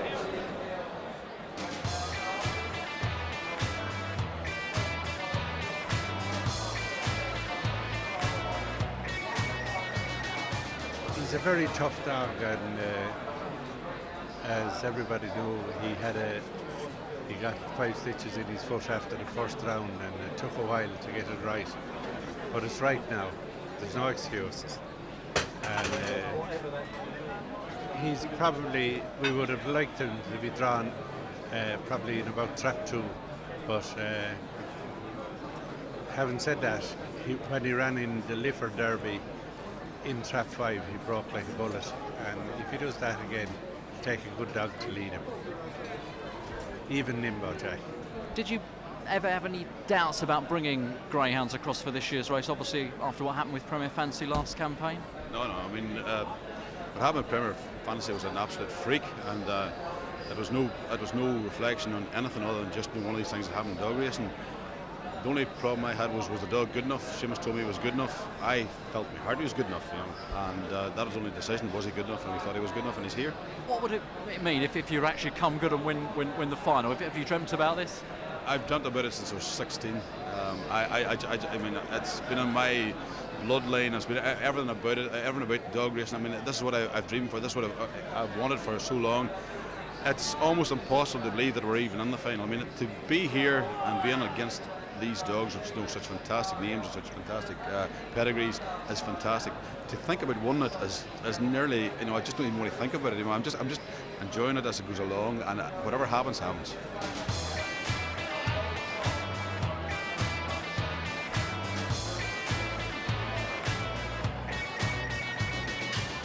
Looking on paper is an ideal draw. Himself and Blonde Neck obviously look the two well-drawn dogs in the race. What happens on paper and what happens on the track is two different things. But it's down to himself in the night. He's slightly nervous type dog, so but I'd say he's been there before. He's been in the Irish Derby final. Hopefully he'll handle the occasion. But he's a dog. He's taken to the track well. He's he's not no way nervous once he goes out in parade, and obviously Saturday night's going to be different. But it's down to him when he goes into the box. If he can do there's definitely a big run left in the dog. If he can trap like he has the ability to do what we've seen in Ireland, if he goes to the bend like he can, he'll be thereabouts. What's your hopes for the final? Do you believe he might just do it for you? Yeah, like every other dogs in the final, all owners they just hope it. So, yeah, I do hope it, of course. The race is due off at 10:12. There's a fantastic hurdle race before then, although Trap 2 will be vacant. The 9:45. Let's get the latest betting then on the William Hill Champion Hurdle with Dave Smith. Drury's Mickey Joe's already lumped on at even money here. They're asking for 5-4, 4-5 its price, 3-1 Colleen Tom. Lebrich laid a 7,000 to 2 to a face early on today, 4-1 Lethal Rumble, 4-1 Four-Handed, and Kelso's Bruno the outsider at 8-1. That's how they bet, Gazza. Definitely helped there by Trap 2 being vacant, but let's concentrate on the Derby. First of all, can I just ask you about the Derby Roar? It's famous, yeah. I mean, does it affect the dogs as well? Well, it makes it one of the greatest sporting occasions in the calendar. Does it affect the dogs? Well, Trap 1 hasn't particularly got a good record in the Derby final. Never won at Wimbledon, 1982. This is the 21st running here at Wimbledon. And there's a school of thought that suggests that maybe the dog in Trap 1 doesn't quite hear the hair coming along. Since we started here 20 years ago, no winners in Trap 1, and all the others remarkably have had 4 winners out of each trap. Depends how much you read into it. I mean, you look at the list of dogs in Trap 1, plenty were big prices, as Blonde Mac is this evening, plenty were non-stayers. Of course, they tried to lead, they did lead and they were caught. Of course, it's a fair spread elsewhere, so I suppose if you're in any other trap apart from Trap 1, and let's face it, it's a 33-1 chance, you'd be quite happy. Do you think there's a case that maybe Trap 1 can't hear the hair? I think that's an interesting theory. I mean, there was talk that in previous years there's certain trainers have placed earplugs in the dog in Trap 1. Now, I don't know whether that's true or not, but it's obviously a tactic that has been tried and tested. I don't think so, and it'd be interesting. It's a good case with Blonde Mac, who's been trapping extremely well.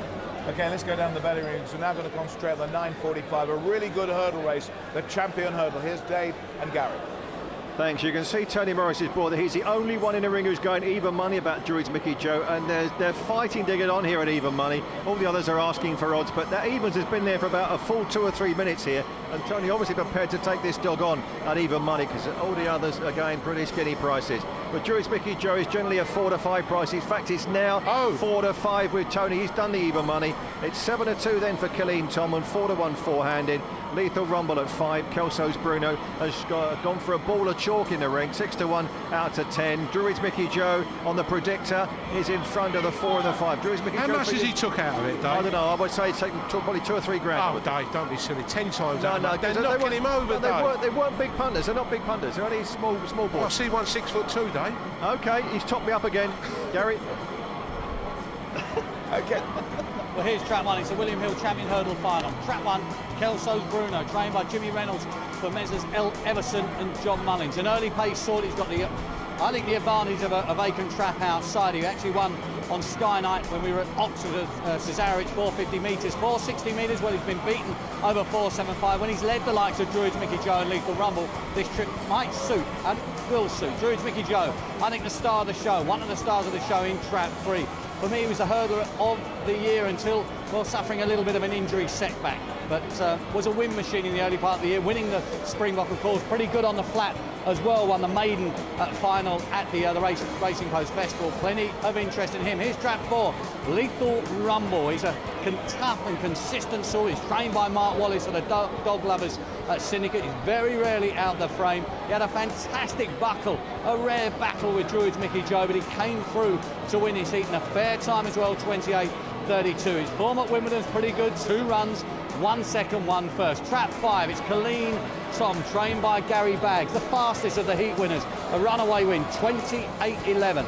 He's a former track record holder over 640 metres at Walthamstow, so we know he stays. But he led last week. Can he lead tonight? That's going to be the difficult question, I think, for Colleen Tom, but he's tough as old boots and high quality. And finally, Trap 6. Last, but by no means least, we've got the Grand National Champion. He pitched out in Trap 6. He's got to trap fast. He will definitely move middle in the dash to the first bends. He could squeeze those up on the inside, but he's got a great record here at Wimbledon. Any amount of wins, and he has won from Trap 6 at Wimbledon in the past during the Grand National. Druids Mickey Joe then, solid 4 to 5 chance down here, 7 to 2 for Colleen Tom. That guy's still sliding, not much move for the others either. 4-handed at 9 to 2, 5 to 1 Lethal Rumble. Kelso's Bruno is a 10 to 1 chance. I think all the punters are on down here now. It's getting very quiet in the ring. Tony Morris is counting his wad. John White went evens and then knocks him over as well. He's fired over on as well, Dave the Frida. But the bookies, this is the dog they've took on tonight. Yeah, the bookies, this is the one they want beat. If they get this one beat, I think they'll be in front. Okay, well, they're very nearly getting themselves to a loading position, Gunnar. Thank you. I tell you, this is a fascinating race, Jonathan, because you've got Druids Mickey Joe, who I think will win, but you've also got that terrific challenge that we saw recently with Lethal Rumble, who turned it the other way. We've got Colleen Tom, who cannot be written off, and 4-handed, of course, back in form as a Grand National Champion. As they load, who are you going for in this one? I'm going to go with Druids Mickey Joe. I think the fact he's got a vacant trap inside hopefully will ensure a clear run. Kelso's Bruno will lead. Lethal Rumble, Colleen Tom and 4-handed, all capable. It's a very, very tough race. Plenty of Irish interest, of course. I know some guys from Donegal and the Venture Pub in Hemel Hempstead. They're all on Trap 3. Druids Mickey Joe. We got County Derry, County Tyrone represented. Most of Ireland. They're here for the 3 finalists, of course, but they'll be punting the 3, I'm sure, here. Thanks, Jonathan. So the 9:45, the William Hill Champion Hurdle Final. They're so spectacular, these hurdle races. Errol Blythe, your commentator. Yes, looking forward to this, of course, with Druids Mickey Joe, the winner of the Springbok earlier in the year here at Wimbledon and causing a real stir with his speed. He went unbeaten during the Springbok, of course. A recent injury, he came back, he'd been off the track for 5 to 6 weeks, came back and run a big race against Lethal Rumble. I thought that he may have needed 1 or 2 races to show his best, but he was only beaten a neck by Lethal Rumble. The hair on the move, everyone inching for a good spot on the terraces as the hare comes round for the William Hill Champion Hurdle. Thereafter running up towards the first flight and away, 5 Killing Tom from 3. Druids Mickey Joe rushing up, hit that one though to go around the first bend. Druids Mickey Joe and Killing Tom after these come 6 4-handed, heading down the far side. Druids Mickey Joe now in front, but only by half length, by a length now over the next, and good jump there from Druids Mickey Joe. Went through the brush there, but still leads from 6 4-handed. Then can 5 Killing Tom, they come round the final bend. It's Druids Mickey Joe by 2 lengths here from Killing Tom, trying to run on over the last. Druids Mickey Joe by 4 lengths, 6 4-handed, took second ahead of Killing Tom, back in third. So Trap 3, Druids Mickey Joe, he's turning out to be an outstanding hurdler this year. The winner of the Springbok, the winner of the Champion Hurdle. Can he take all 3 this year with the Grand National, of course, coming up later in the year? Teresa giving Druids Mickey Joe a welcome kiss at the pick-up point. 5 bombed out, Killing Tom broke so well. Druid's Mickey Joe rushed up, didn't take that flight at all well, just stumbled into it a little bit, got too close, hit it, got away with it, went round in front. All important. Killeen Tom and four-handed didn't quite have the legs down the far side to stick with Druid's Mickey Joe, who jumped better down the far side. Through the brush on the final flight on the far side and then quickened on. Good scrap for second place. Now Killeen Tom did go into second place into the final bend, but unfortunately for Killeen Tom, he'd be strong at this point, but took off too early, crashed through it. 6 four-handed, took full advantage to take the forecast spot. Druid's Mickey Joe, the bookmakers have been hit, and hit big time by Druid's Mickey Joe, returned the 4-5 favourite. Going on to beat trap 6, four-handed with 5, Killeen Tom in third. Now Killeen Tom did the quickest time in the heats. They'd watered the track just beforehand. We know he's strong. He broke the track record at Walthamstow over 640 metres, but he saw the backside of Druid's Mickey Joe in the Springbok, and he sees the backside again off the second bend of Druid's Mickey Joe. There they go down the far side. This is where Killeen Tom just lacks a yard or two. Jumped a little bit big at that flight, jumped a little bit big at that flight as well, but his staying powers coming into play at this point, the third bend, moved up into second place. He wasn't going to catch Druid's Mickey Joe, but he was going to finish second until this here. Took off too early, flattened the flight, lost his way a little bit, and lost second place. The super slow-mo as they leave the traps here and rush up towards the first bend. A slow start from Lethal Rumble. Good start from Killeen Tom. Druid's Mickey Joe just touched the first flight, didn't come into the second flight at all well. Changed his stride pattern to get over that flight, and got over it well enough to dispute the lead at the first bend. And then, of course, coming round the final turn, Druid's Mickey Joe, out clear, goes on to win the William Hill Champion Hurdle. I did say that I thought the key to this race was the fact that trap 2 was vacant for Druid's Mickey Joe, and he did have a clear run. Although he hit that fence early on, he had a clear run all the way around. He ran magnificently. He's in superb form at the moment, Druid's Mickey Joe. So the decks are clear now for the 2005 William Hill Greyhound Derby final, the 75th Greyhound Derby final, the 21st here at Wimbledon. It's worth £100,000 to the winner and a potential fortune in stud fees. And there's the famous Derby Roar to contend with as well. The biggest race of the year comes up next right here on Sky Sports Extra. This is what it's about. Every single one of the trainers involved in this year's derby have either won an English derby or an Irish derby. Talk about cream rising to the top.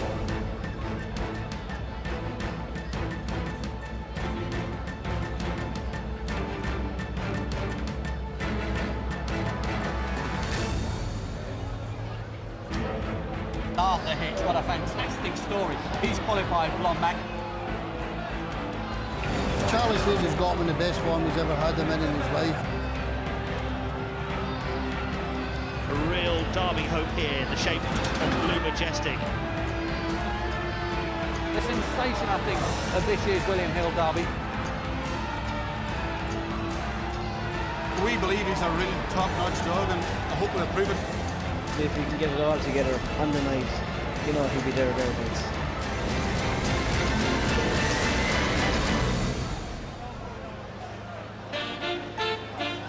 Bring the buzz of Vegas into your home. Huge crowds really looking forward to the final. It's the next race right here on Sky Sports Extra. It's going to be big, and so was the terrific performance, 4 lengths win here by Druid's Mickey Joe, the Springbok champion, and he reversed his defeat recently by Lethal Rumble, the last run in last week. Really good performance by Druid's Mickey Joe. Another short price though. Here's Errol Black. The full result then for the William Hill Champion Hurdle, the 9:45 at Wimbledon. Win for trap 3, Druid's Mickey Joe returned the 4-5 favourites. Second trap 6, four-handed at 4-1. The forecast paid £5.43, a fabulous time considering he hit the second hurdle, Druid's Mickey Joe, 28.07, and the winning distance was 3 1/4 lengths. And the Sky Flyer, as we add on Druid's Mickey Joe, the 4-5 favourite, means there's £39.65 running on to the last, the William Hill Greyhound Derby final. Let's now hear from the winning owner and the winning trainer of the Champion Hurdle there with Darryl Williams. Yeah, Seamus is back with me again, Gary. Another win for you on Derby Fun Night. This is some hurdler, isn't it? Yeah, he seems an exceptional hurdler. He's, you know, he has everything really. He has early pace, and he's really a good jumper. And that, you know, watch him back down the back straight there, as if he's running on the flat. He just goes over those hurdles as if they're not a hurdle there. And he's a lovely dog. For a dog that is, in fairness to the dog, he has had no gallop since last Saturday night, and he had 1 or 2 gallops prior to the semi-final of it. And you know, I think the sky's the limit for this dog really over this kind of trip, and that I think he's a lovely dog, and you know, you'd have to look forward to any hurl event ahead really, and that's it. I think he's really a really lovely dog. Well, you told us beforehand he would win, and he has, Seamus. Yeah. And just have a quick word with Damien, if we can, the owner, because you know, this is a nice one to win. How did you come by the dog, Damien? Oh, Seamus sourced him from previous contacts and that, and couldn't be more happier with him, to be honest. He's a real gem. I was going to say, I don't know if you realise, but you own probably one of the best herders we've seen in this country for maybe a decade. You know, it's good to have a dog like him, you know, to come around once in a lifetime and that, so just very happy to own him. And plans from here, Seamus, where might he go now? Yeah, he's going to be kept on the road now anyway, and I would think maybe... Hall Green, maybe? Yeah, he'll certainly be going to Hall Green, and he might even go to Romford for Champion Stakes night or something like that. We'll just see after tonight, but I want a weekend in Dublin for Derby final week, and I'd like to take him to Shelburne for, you know, all being well. Sky's the limit, isn't it, basically? He's a lovely dog. Well done, Seamus. Well done, Damien, and friends as well. Thank you. And I think he'll be aiming at the Grand National, which you'll be able to see, of course, on Sky Sports later this year. Right, in a moment we're going to concentrate non-stop on our next big race, the biggest race of the year, the Greyhound Derby final. But before we do that, let's check on how our 6 live races have gone so far on Sky Sports. Non-stop on our next big race, the biggest race of the year, the Greyhound Derby final. But before we do that, let's check on how our 6 live races have gone so far on Sky Sports. Head down the far side for the final time. Ryan Cruz Squire with the local crowd, buoyant with 3. Wallington Roy making some inroads now as they come round the final bend. It's 6, Ryan Cruz Squire and Wallington Roy. Wallington Roy picks it up off the final turn to go on, going away. Wallington Roy is the winner in 3. To come into the halfway stage, Bob's Memory holding baton up. Here comes Chipland around the outside and 4 rushing up the well-blocked charge. They're in a bit of a heat with 5. Chipland now goes on. It's Chipland going on from 6. Druids Aquarius running on strongly. 5. Chipland beats Druids Aquarius and block charge back in 3rd. Agassiz's Ace in the shot window. Out clear here from 1. Get on Blackies. They come round the final bend. Pure speed. Agassiz's Ace wins by a good 4 lengths here. Get on Blackie was 2nd. Heading down towards the second last bend. January Tiger then by a length and a half now from 1. Junior Mechanic. After this comes Locked In Flyer. They come off the final bend. There's trap 4. January Tiger for Mark Wallace maintaining a 2-length lead over Junior Mechanic, and then came Locked In Flyer. Going further away is 3. Rosewood Flash moves off that bend and hampered trap 4 Paradiso in the process. So trap 5 Kaluna Striker well clear. Giving chase in 2nd is Paradiso, but there's only 1 Greyhound here that's going to win over this distance. It's trap 5 Kaluna Striker. Heading down the far side, Druids Mickey Joe now in front, but only by half length, by a length now over the next. And good jump there from Druids Mickey Joe. Went through the brush there, but still leads from 6 4-handed. Then can 5 Colleen Tom, and they come round the final bend. It's Druids Mickey Joe by 2 lengths here from Colleen Tom, trying to run on over the last. Druids Mickey Joe by 4 lengths. So this is how the 6 winners have gone so far. You see quite a few favourites going in, some short prices, but a couple of nice 9 to 4 as well, but no trap 1 or trap 2. No, they don't seem to get in here at Wimbledon when we're here, do we? Do they, rather? Right, let's go to our free £500 bet competition now, courtesy of Sky Bet, press the red button to bet. Now, we asked you, what is the first prize money for this year's William Hill Derby? Is it A, £100,000, B, £50,000, C, £10,000? That's for a free bet in the big race itself. And the answer, of course, is the winner of this year's William Hill Greyhound Derby is £100,000. I'm just pausing to get my breath. No tax paid on the winning bet. Gordon Brown from Workington. It can't be the real one. Would he have picked, if it was the real one, trap 4 Westmead Hawk at odds on? Good luck on that, Gordon Brown, whoever you are, from Workington. And here are the 6 consolation prizes, the runners-up for 6 months subscription to Greyhound Monthly magazine. Rainham, Brentwood, Cardiff, Walton on Thames, Edinburgh and Manchester. Let's get an early show on the Derby. As far as the betting's concerned, here are Dave Smith and Gary Wiltshire. We're down here, Gary, roughly where the Greyhounds come out onto the track here. There's a masses of people. We're here waiting to hear Tina Turner singing Simply the Best. Westmead Hawks a 5-4 chance here. A 3-1 Ningbo Jack and 7-2 for Geldrop's Touch. 6-1 Blue Majestic and Mineola Farlow, and Blonde Mac the outsider at 33-1. Predictor coming up then for the 2005 running of the William Hill Greyhound Derby. 4-dog Westmead Hawk is a fair way clear of 3 and 2. Is she here in person, Tina Turner, though? I don't think she's here in person, Gary, but I think they're going to play her record. Thank you, David. But if she's here in person, we'll get her autograph. Gary? Quite right, too. Get one for me.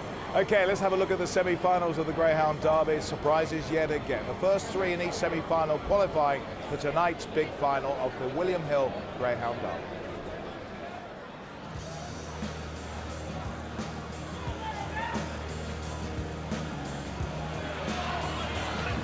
We're off and running and racing out towards the first bend, and Geldrop's Touch away well, but not as good as Ningbo Jack.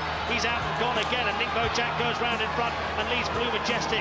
Troopy's Marco in trouble as they head down the far side. It's Ningbo Jack then by 3.5 lengths over 2. Blue Majestic then comes 5. Back in third, Geldrop's Touch, and Troopy's Marco is last. Stick around the second last bend. It's Ningbo Jack, chased all the time by Blue Majestic. Ningbo Jack then by a length from Blue Majestic and 5. Geldrop's Touch as the line comes up. Ningbo Jack just from Blue Majestic, and back in third was Geldrop's Touch.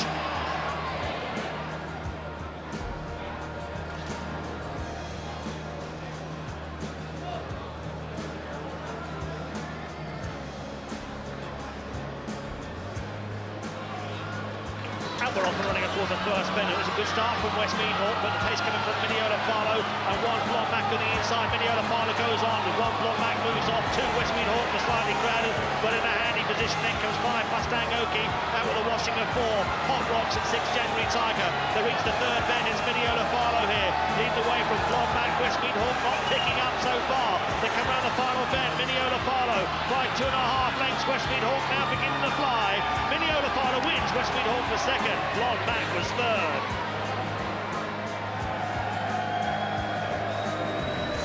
So 10 minutes to the big race then, the William Hill Greyhound Derby final. And I have to say, it's been a fantastic competition so far. Let's meet the sponsors, PR Director, David Hood. David, what will damage William Hill's bank balance tonight? What result do you want from a bookmaker's point of view? I really don't care at this stage, Gary. Yeah. It has been that type of competition right from the word go. We had 195 entries. When we sat here and looked at it, we said, Jesus, there's some quality here, some depth. We've got a final that I'm really, really proud to be sponsoring. The anti-post field book pales into significance to the business that would have been done today. Everyone was a winner for us, anti-post. I would think today now, Geldrop's Touch in 6 might cost us a few quid. He'll have been very popular. Undoubtedly, there'll be a lot of money for Westmead Hawk. I don't care what wins. I just want a clean run race and a real champion. Now, Ningbo Jack, can he stay on and win? Will Westmead Hawk get into trouble? Because if Westmead Hawk doesn't get into trouble, presumably you will agree that stands a fantastic chance. Yeah, and I think at 5-4 he's starting to represent some huge value. I think the makeup of the race is going to suit the favourite, to be honest with you. Now, Ningbo Jack is the pacey dog, and for more than one reason I'd love him to win. No more than possibly than the fact that his part owner, Diana Kennedy, works for us. She's a William Hill betting shop manager from Scotland. And what a result that would be for the firm, for one of her own to win the Greyhound Derby. Just means I've got to keep buying dogs to try again, doesn't it, really? But if there isn't trouble, I think he'll lead. Unless there's trouble between Blue Majestic, Mineola Farlow, sandwiching Westmead Hawk, I think he'll turn handy enough that he's going to be a danger down the back. But we saw Ningbo Jack put up his best run of the competition in the semi-finals. You can't fault it. If he gets clear tonight, it still takes some catching. Okay, well, the runners are out on the track. I'd like you two guys, if you're Jonathan Hobbs and yourself, David, take us through the parade. Can I start with you, David? Yeah, I'll lead away with Blonde Mac. A 50-1 chance, or has been during the week. I think he's about 33s now. And, well, he's the outsider of the party, but he's certainly no forlorn hope. Arthur Hitch has already won a derby. And to Mark Currell, the owner of this dog, he came in with about 4 or 5 dogs into this derby. I don't expect he thought that Blonde Mac would be his finalist, but that didn't stop him putting it down at the derby dinner on Tuesday night when I laid him 1,000 each way at 50-1. And he has got a great draw. The only rail seed, I know everybody knocks the ones, but he has got a great draw. Well, here's trap 2 is Ningbo Jack. He's trained by Charlie Lister, the trainer we've named the Derby King. He's bidding to match Leslie Reynolds' unbelievable record of 5 English Derby successes. Farlow verdict with the Rapid Ranger double and some picture. Can Ningbo Jack make it? High fives for Lister. He's part owned by Helen Halbert and Di Kennedy. He's not been led in the competition yet. He's got huge early pace. So much so that he was voted Sprinter of the Year last year. Of course, he won the national sprint over 300 metres at Nottingham, but he's not a sprinter in Charlie's eyes. He said he just struggled with cramping, really. That's why he was kept to the shorter distance. And of course, he proved that over 4 bends at Bellevue last year when he won the Laurels. Extraordinary early pace.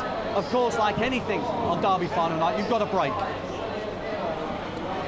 One that might break with him is Blue Majestic, because he's a dog that doesn't lack early either. 497 section, in fact 490 section in the second round when he beat Junior Mechanic by 4.5 lengths. The only worry for Blue Majestic is Ningbo Jack may well just go towards the middle. He might move across him. But this dog, who was beaten only ahead by Ningbo Jack in the semi-finals, and he had to come outside him, didn't he, Hobbsy? If he'd have just switched inside off the final bend, he may have got the verdict going his way. One of 2 dogs in the race for Seamus Graham. Seamus desperately wants to win this. Remember, he had Premier Fantasy KO'd in the semis last year. He'll be desperately hoping for a result tonight. And here's trap 4. It's Westmead Hawk. He is the Derby favourite, trading at 5-4. He's trained by Nick Saver for Bob Morton. Nick's already trained a Derby winner, Tom's the Best, in 1998. What a story this Greyhound would be if he strikes gold. He's going to bid to rewrite the record books once again. Can you go from last to first in a Derby final? Well, he's come from last to first in most of the rounds. He's been beaten by Mineola Farlow. He makes extraordinary amount of ground in the second half of the race. Here's the orange jacket of Mineola Farlow, the other dog from Seamus Graham's Irish Kennel. And I've got to squeak for this one, to be honest with you, because he had the verdict over Westmead Hall by 1.25 lengths in the semi-finals, and he was drawn similar position to the night, just 1 box outside him. He was drawn in 3, the Hawk was in 2, and the Hawk was the meat in the sandwich at the bend.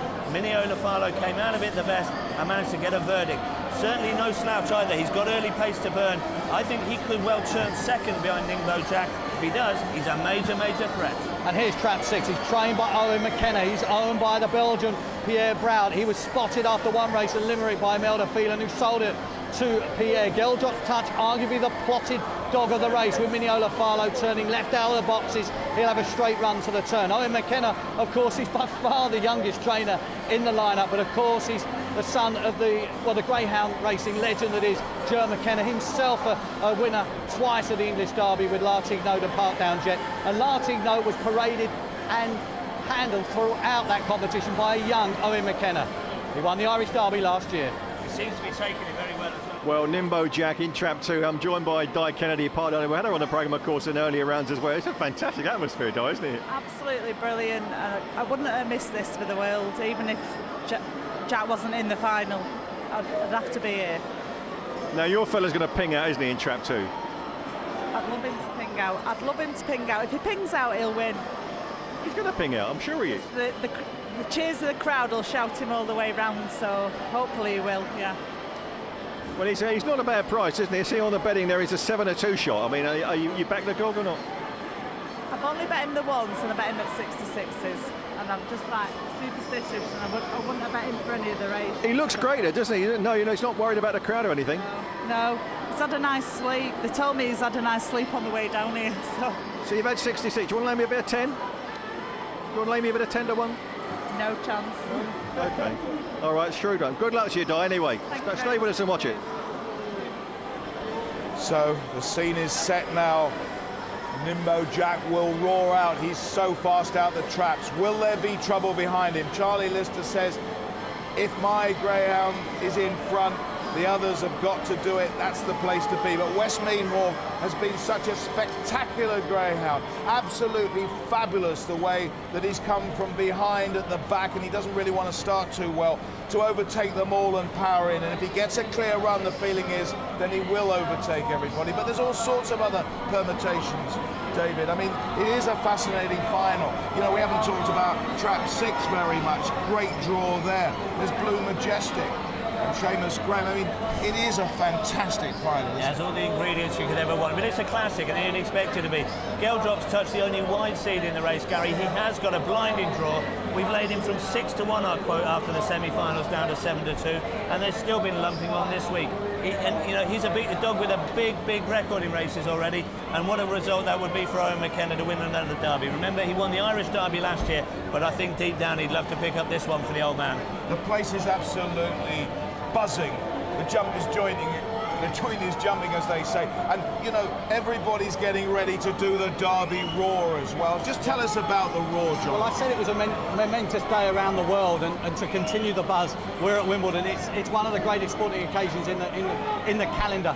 And the Derby Roar is incredibly famous. Over the years, as soon as the hair is set in motion, the roar goes up. It reaches a crescendo as the traps open, and pretty much for 30 seconds they keep up the gallop, so to speak.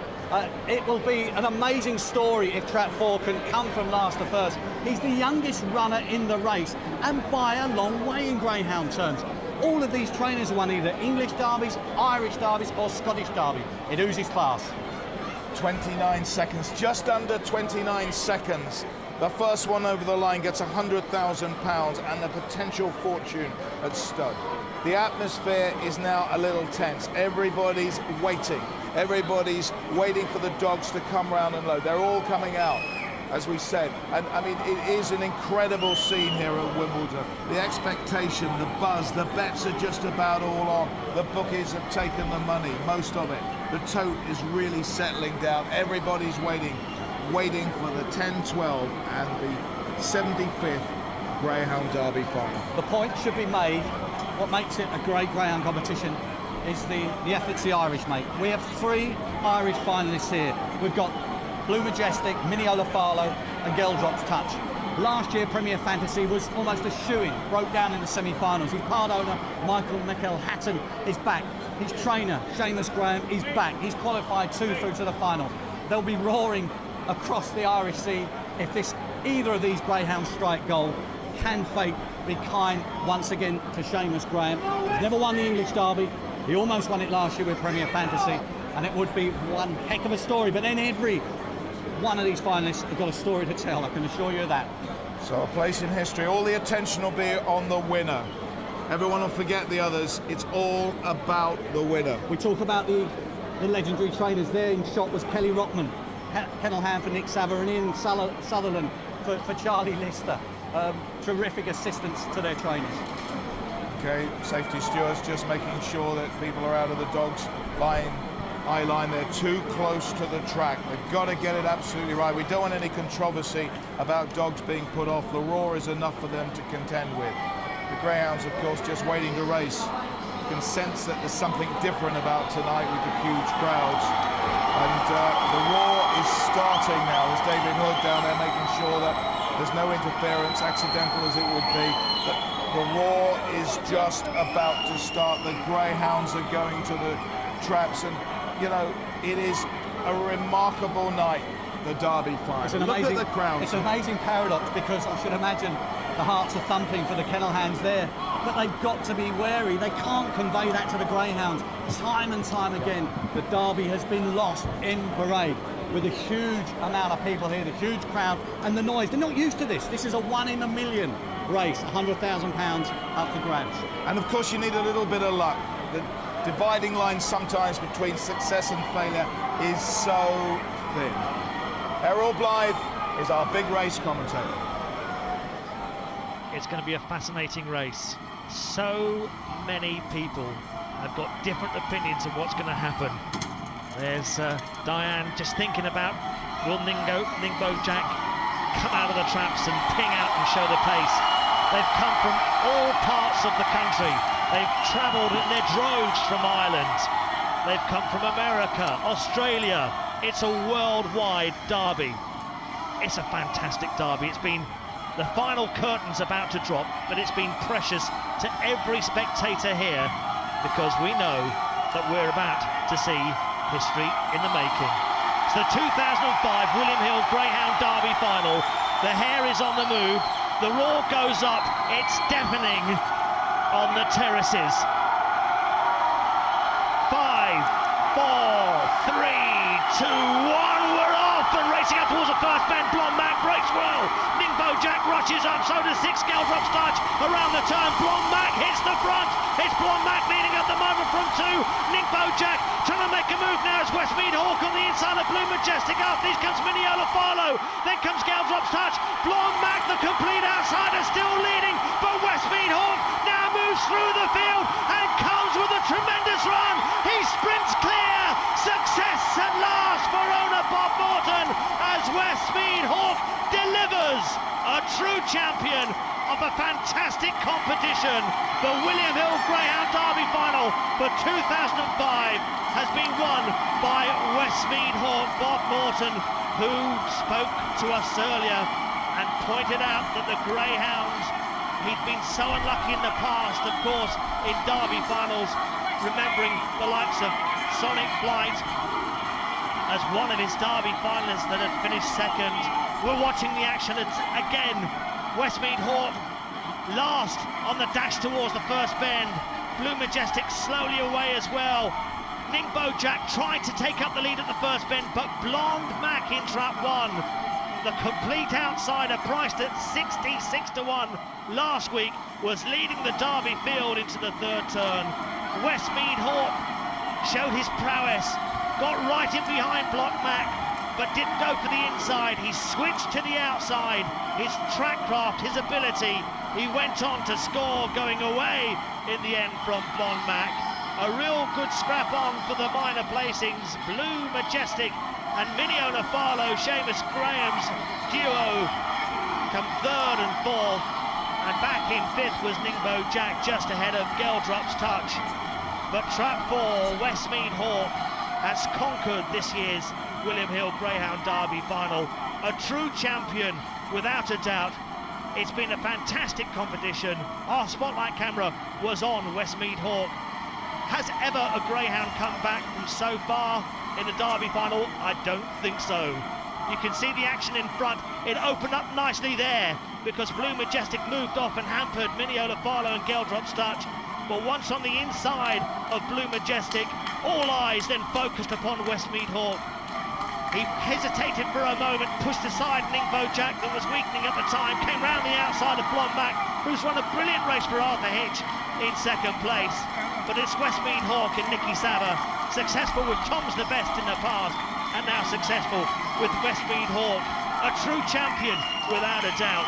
Let's watch the action again in the super slow-mo. Ningbo Jack hurtling up towards the first bend, but Blonde Mac got a break of unbelievable style at the traps.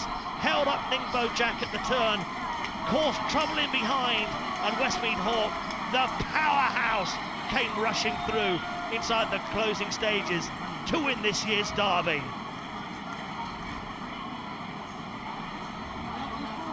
Absolutely fantastic champion, squeezed out by the Irish dogs at the start. Westmead Hawk then had a clear run, and you have to say, in his moment of glory, Blonde Mac, the outsider, 33 to 1, had a fantastic race, but it's about Westmead Hawk, the Greyhound who comes from the back to get up and win it. He has got fantastic pace. This is an incredible performance.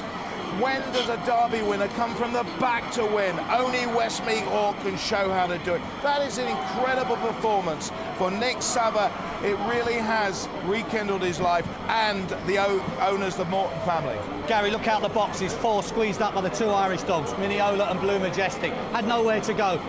I think the story of the Derby, as much as it's Westmead Hawk, what a fantastic run for Blonde Mac and Arthur Hitch. They can be absolutely proud of themselves. They led Ningbo Jack into the turn. Nothing had done that in the competition. The Irish dogs moved wide and in trouble. It wasn't to be for Seamus Graham or Geldrop's touch and Owen McKenna. But out in front, he's making the best of his way home. But Westmead Hawk, we know he's got amazing track craft. This is a very, very young dog, but he's got the track craft as his father had Sonic Flight. Sonic Flight was second in the Derby. Special Account was owned by the Morton family, second in Laura's Panthers Derby. You talk about the Trap 1 hoodoo, it so nearly was pulled off this evening by Blonde Mac. But Westmead Hawk, he'll go to Ireland, no question, for the Irish Derby. Paddy Powell quote 7-1 about Westmead Hawk and Tyra Ted. Joint favourites for the Irish Derby. Ireland, we're coming to get you.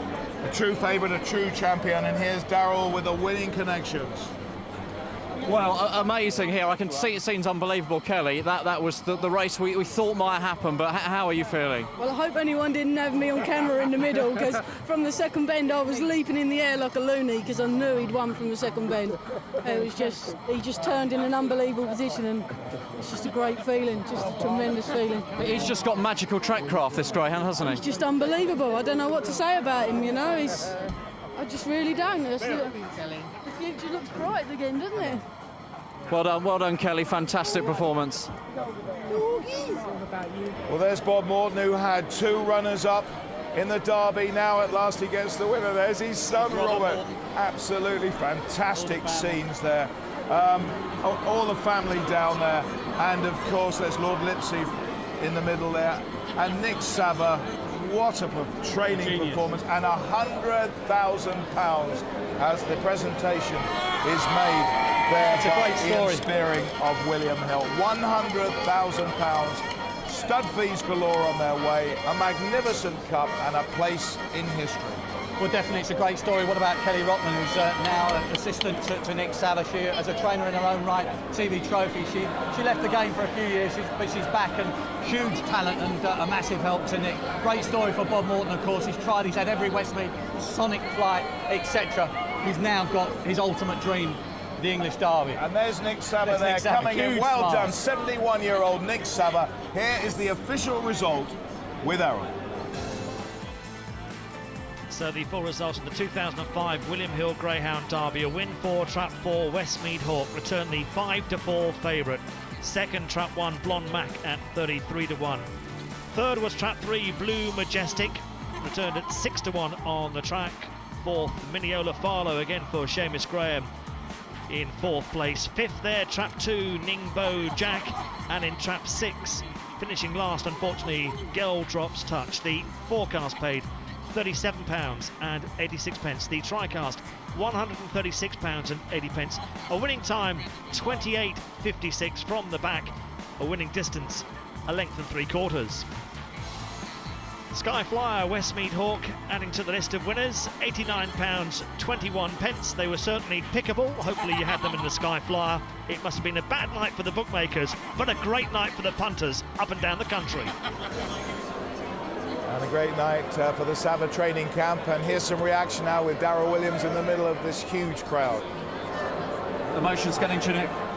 Yes, very much so, I'm afraid, yeah. Yeah. It's just a dog you wait for a lifetime, if it ever comes. I can't believe how good it turned out to be. It was just absolutely amazing, wasn't it, to watch? It's what I expected with a clear run, or everybody really. Everybody expected him to run for his life once again, so it's a fantastic feeling. Let's have a quick word with Bob if we can. What can you say? I'm lost for words, personally. So am I. Absolutely fantastic, awesome display, and thrilled to pieces. And I'd just like to thank Diane Bakewell and Gary and Kelly, who looked after him when he was a pup at Hall Green, and for Nick and everything he's done for him, and with Kelly, who joined us beginning of the year. They've done a most fantastic job between them all. And the dog has proved everything tonight. Fantastic. He's very young, Bob, isn't he? Are you Irish Derby bound, presumably? That is a potential. But, you know, we've owned the father and the mother, and it's a dream come true for Nick to breed the winner of the Derby. the dream come true for me to own it as well. Are you rather pleased that Nick took his licence out again? Pleased, thoroughly delighted. It took a lot of persuasion, but you know, we've the seen dog and I persuaded him. Bob, we've seen some great Derby winners through the years, but they're going to talk about this fella for many moons From in the last future. to first, unbelievable, awesome display, fantastic. Okay, well done. It's been great to watch, and I'm sure it's a pleasure to own him. Oh, it's a real delight. Thanks for thrill. Thank you. Thank you very much, Bob. Thank you. Terrific emotional scenes there with Darryl Williams at the microphone. So he's going to be a legend because of the way he ran from the back to the front. It is quite sensational. And Bob Morton had an anti-post voucher at 66 to 1. He's a wealthy man. I wonder how much he had on that. He's there with his wife Susan and his 4 sons. So a fantastic final at the end of a fantastic competition. But of course, as ever, Sky Sports Greyhounds on the road on Tuesday week on July the 12th at 7:30 on Sky Sports 1. Sky Bet Jim Crack Puppy Final live from Hall Green in Birmingham. And then the following Tuesday, that's 2 weeks on Tuesday, the Betfred Select Stakes live from Nottingham on Sky Sports 2 at 7:30. Before that, of course, we've got the dogs when we'll be looking. That's next Tuesday at 5 o'clock on Sky Sports 2. We've got a look back on tonight, the interviews and all the action. So it's an incredible night, Hobbsy, absolutely fantastic. I think we should go on the lap of honour. Well, I think we'll leave that to Westmead or I'll never catch up with him. Thank you very much for being with us tonight. I hope you've enjoyed this major event, the top event in the Greyhound Derby. You have seen a legend, a great champion, Westmead Hall. From us in Wimbledon, good night.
Bring the buzz of Vegas into your home with SkyBetVegas.com Internet Casino.